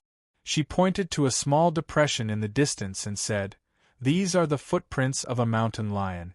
The Black Weaver likes to eat mountain lions. Let's keep up." Glenn looked back at Dean. "You write down the smell on these footprints. If you can find the mountain lion, then tell me." Dudyan nodded. Everyone followed the direction of the huge footprints that were more than a meter long. After a while, Dean suddenly said, "There are other monsters in front of us. There are 3 of them." Glenn looked at a short youth on her left side. "You go and check it out." The short youth nodded slightly. His figure suddenly faded and disappeared into thin air. Dean's pupils shrank as he was stunned. But soon Dean found that the smell of the short youth was still there. The next moment he noticed that the light seemed to be distorted in the place where the short youth disappeared. There seemed to be a transparent figure moving there. He couldn't help but ask the youth next to him, "What is he doing?" "This is his magic mark's ability, discoloration. With his thief profession, he is the most powerful scout of our consortium," the youth casually said. Dean was surprised that there was such a magical ability. In contrast, his super sense of smell didn't seem special. However, if he speculated that his magic mark's real ability could directly absorb cold crystals, then it would be a very powerful ability. Dudyan followed the smell of the short youth. He quickly returned and reported to Glenn, "There are 3 crocodile head wolves." Glenn slightly nodded and said, "Kill them." Then she directly went in the direction that Dean had pointed to. Dean was surprised. He had heard the name crocodile head wolf. It was one of the few monsters that had a hunting level of 13. It was extremely terrifying. If a primary hunter like him encountered it alone, he would definitely die. Even if an intermediate hunter encountered it, he could be killed if he was not careful. Everyone followed Glenn along the broken street ruins and quickly approached the position of the 3 alligator wolves. Dean looked from afar and saw that the 3 alligator wolves were huge. All of them were nearly 3 meters in size. Their names had the word wolf in them. Their appearance was similar to that of a wolf, but their heads were like that of a crocodile. Their mouths were long and protruding. Their sharp canine teeth were crisscrossed from their lip. Dean slightly held his breath as he saw the appearance of the 3 monsters. Whoosh! At this time, Glenn, who was walking in front, didn't stop. She suddenly flew out like a gray afterimage. The moment she rushed out, Dean felt that her smell had faded. To be precise, it had disappeared. Only her previous smell gradually faded in the air. Her armor carried a faint smell, but her face and hands didn't have any odor leaking out. Dean was surprised. At this time, Glenn quickly approached the 3 alligator wolves and appeared in their field of vision. The 3 alligator wolves also reacted and quickly changed direction. They roared and rushed towards Glenn. Whoosh! Glenn's figure suddenly jumped up from the rubble. Like a ghost, she flipped and swept past the crocodile head wolf that was the first to pounce on her. Her figure had just landed when she jumped up and dodged the attack of the second crocodile head wolf. Her feet stepped on the head of the crocodile head wolf that was trying to bite her. Her figure gently flipped and jumped behind the crocodile head wolf. 2 faint silver lights flashed in the air. The next moment, her figure flashed horizontally and appeared in front of the 3rd crocodile head wolf, pouncing over. She calmly looked at it pouncing over with its big bloody mouth. Her figure suddenly flashed and appeared on the other side of it like a ghost. At this time, there was a sudden sound. The lower jaw of the first alligator wolf fell off from its neck. Its body fell down and blood gushed out. The ground was quickly dyed red. Dean was dumbfounded. Chapter 104. At this time, Dean noticed that there was a slender strap on the outside of Glen's thighs. There were two inconspicuous black daggers inserted upside down. They were a few centimeters longer than ordinary daggers. The front of the dagger was slightly curved like a sickle. At the moment, the tip of the dagger was dripping blood. It was the blood of the crocodile-head wolf. Assassin. Dean suddenly thought of Glen's profession. In the past few months of training, he had heard some news about the two famous senior hunters of the Melon Consortium. Their professions were warrior and thief respectively. Glen was a thief, but she had already advanced twice. From an ordinary thief who explored the path and made traps, she had risen to a deadly assassin who killed without blinking an eye. Just like her profession code name, Ghost Assassin, after each advancement she would get a title that matched with her ability. It was said that Glen's magic mark ability came from the ghost eye. It was a very terrible monster. Its vision was very strong and its body was flexible. Moreover, it knew how to hide its breath. It could quietly approach its prey like a snake lurking in the shadows. It would wait for the right opportunity to strike. Most of the reason why her smell had suddenly disappeared was because of the magic mark. Dean was shocked. The three crocodile-head wolves were rated as level 13. It was obvious that their combat power was far higher than the defiler that he had encountered before. However, they were instantly beheaded by this woman. His vision couldn't keep up with her speed. Moreover, the whole beheading process was as smooth as flowing water. It fully demonstrated the rich hunting experience of the other party. All the wounds were fatal. Moreover, the point of entry was the weakest part of the body. Glen slightly waved to the others to keep up. The other 5 people stared at each other as they saw her skills. They were speechless. After all, if they were in her shoes, they would need perfect cooperation to kill the crocodiles. They couldn't afford to make any mistakes. It was obvious that the gap between them and the top hunters was huge. The smell of blood will attract other monsters. The Black Weaver is timid and vigilant. It won't come over easily. Let's continue to chase. Glen whispered as she led the way. The other 5 quickly followed. Dean looked at the 3 corpses on the ground. He couldn't help but say, "They're corpses. Are we going to leave them here?" Little guy, the value of the crocodile-head wolf's carcass is not high. The fat in its body is too little, and there is more radiation in its hair. The value of collecting it is not high. We should hurry up, a youth at the end said to Dean. Because of Dean's super-large range of smell, he put away his contempt for the newcomer and patiently explained. Dean caught up with the team. Following the mountain lion footprints left on the ground, everyone chased all the way.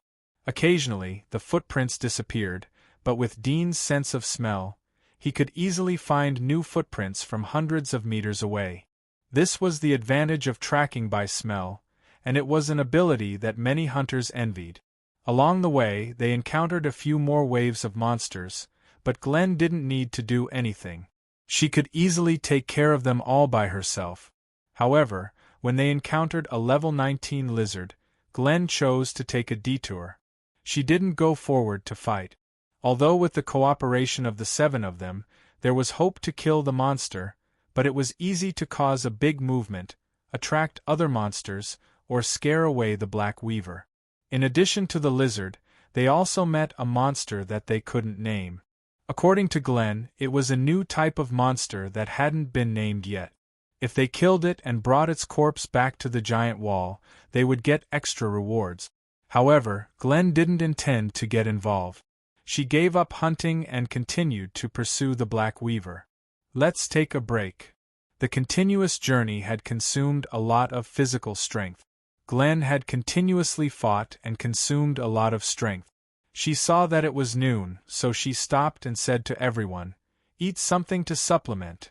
Everyone listened to her instructions and sat down to rest. They took out dry food and water from their backpacks and ate. Dean came in a hurry, so he didn't bring anything. He could only watch others enjoy lunch. "Here you go." Glenn looked at him and took out dry food from her backpack. She threw it to Dean. "If you can find the Black Weaver, I will owe you a favor." Dean took the dry food. He was somewhat grateful but was surprised. "Owe me a favor? Aren't we carrying out the task under the consortium's order?" "Yes, it is the consortium's order. But the Black Weaver that we hunt belongs to me." Glenn didn't hide it. "So, instead of helping the consortium, it is better to say that you are helping me. I have the first priority in choosing such a rare monster. Unless I don't want it, the consortium will allocate it to the other 8 intermediate hunters. However, I like the magic marks of the Black Weaver." Dean suddenly realized that he didn't see this benefit in the contract. Most of the benefits were for intermediate hunters. As for primary hunters like them, even if they hunted a named monster, they would have to hand it in. Otherwise, there would be punishment. However, a named monster wasn't something that primary hunters could hunt. The Black Weaver that they had encountered before was in its infancy stage. It was completely luck that they were able to meet it. "It's within my ability. You are too polite." Dudian replied politely after understanding the situation. Glenn shook her head. "I just don't like to feel indebted to others. So if it's a favor, then it's a transaction for me. As long as you have a need, I'll help you. Of course, the premise is that we have to hunt down the Black Weaver." Glenn shook her head. "I just don't like to feel indebted to others." Dean thought that she was really direct. He nodded and said, "I know. I will try my best." "Well." Glenn nodded slightly and no longer said anything. She turned to look at the ruins in the distance. It seemed that she was thinking about something. Dean quickly finished the dry food and took a little rest. Although Glenn had promised him a favor, but he didn't take it too seriously. He felt that this woman was a very calculative person. So even if he got this favor, he could only ask her for a small favor. He couldn't ask her for a big favor. Suddenly, Dean's nose twitched. He stood up and said, "I found the mountain lion." The others were silently eating dry food while thinking about their own thoughts. They heard Dean's words and looked up. They quickly put away the dry food and stood up. One of them hurriedly asked, "Where?" Dean pointed to the left, "About 20 miles from here." "Let's go." Glenn made a prompt decision. She threw away the half-eaten dry food and quickly ran in the direction pointed by Dean. You're tuning in to the Phoenix Nights YouTube channel. Don't forget to subscribe and join us on this journey to catch the most captivating stories.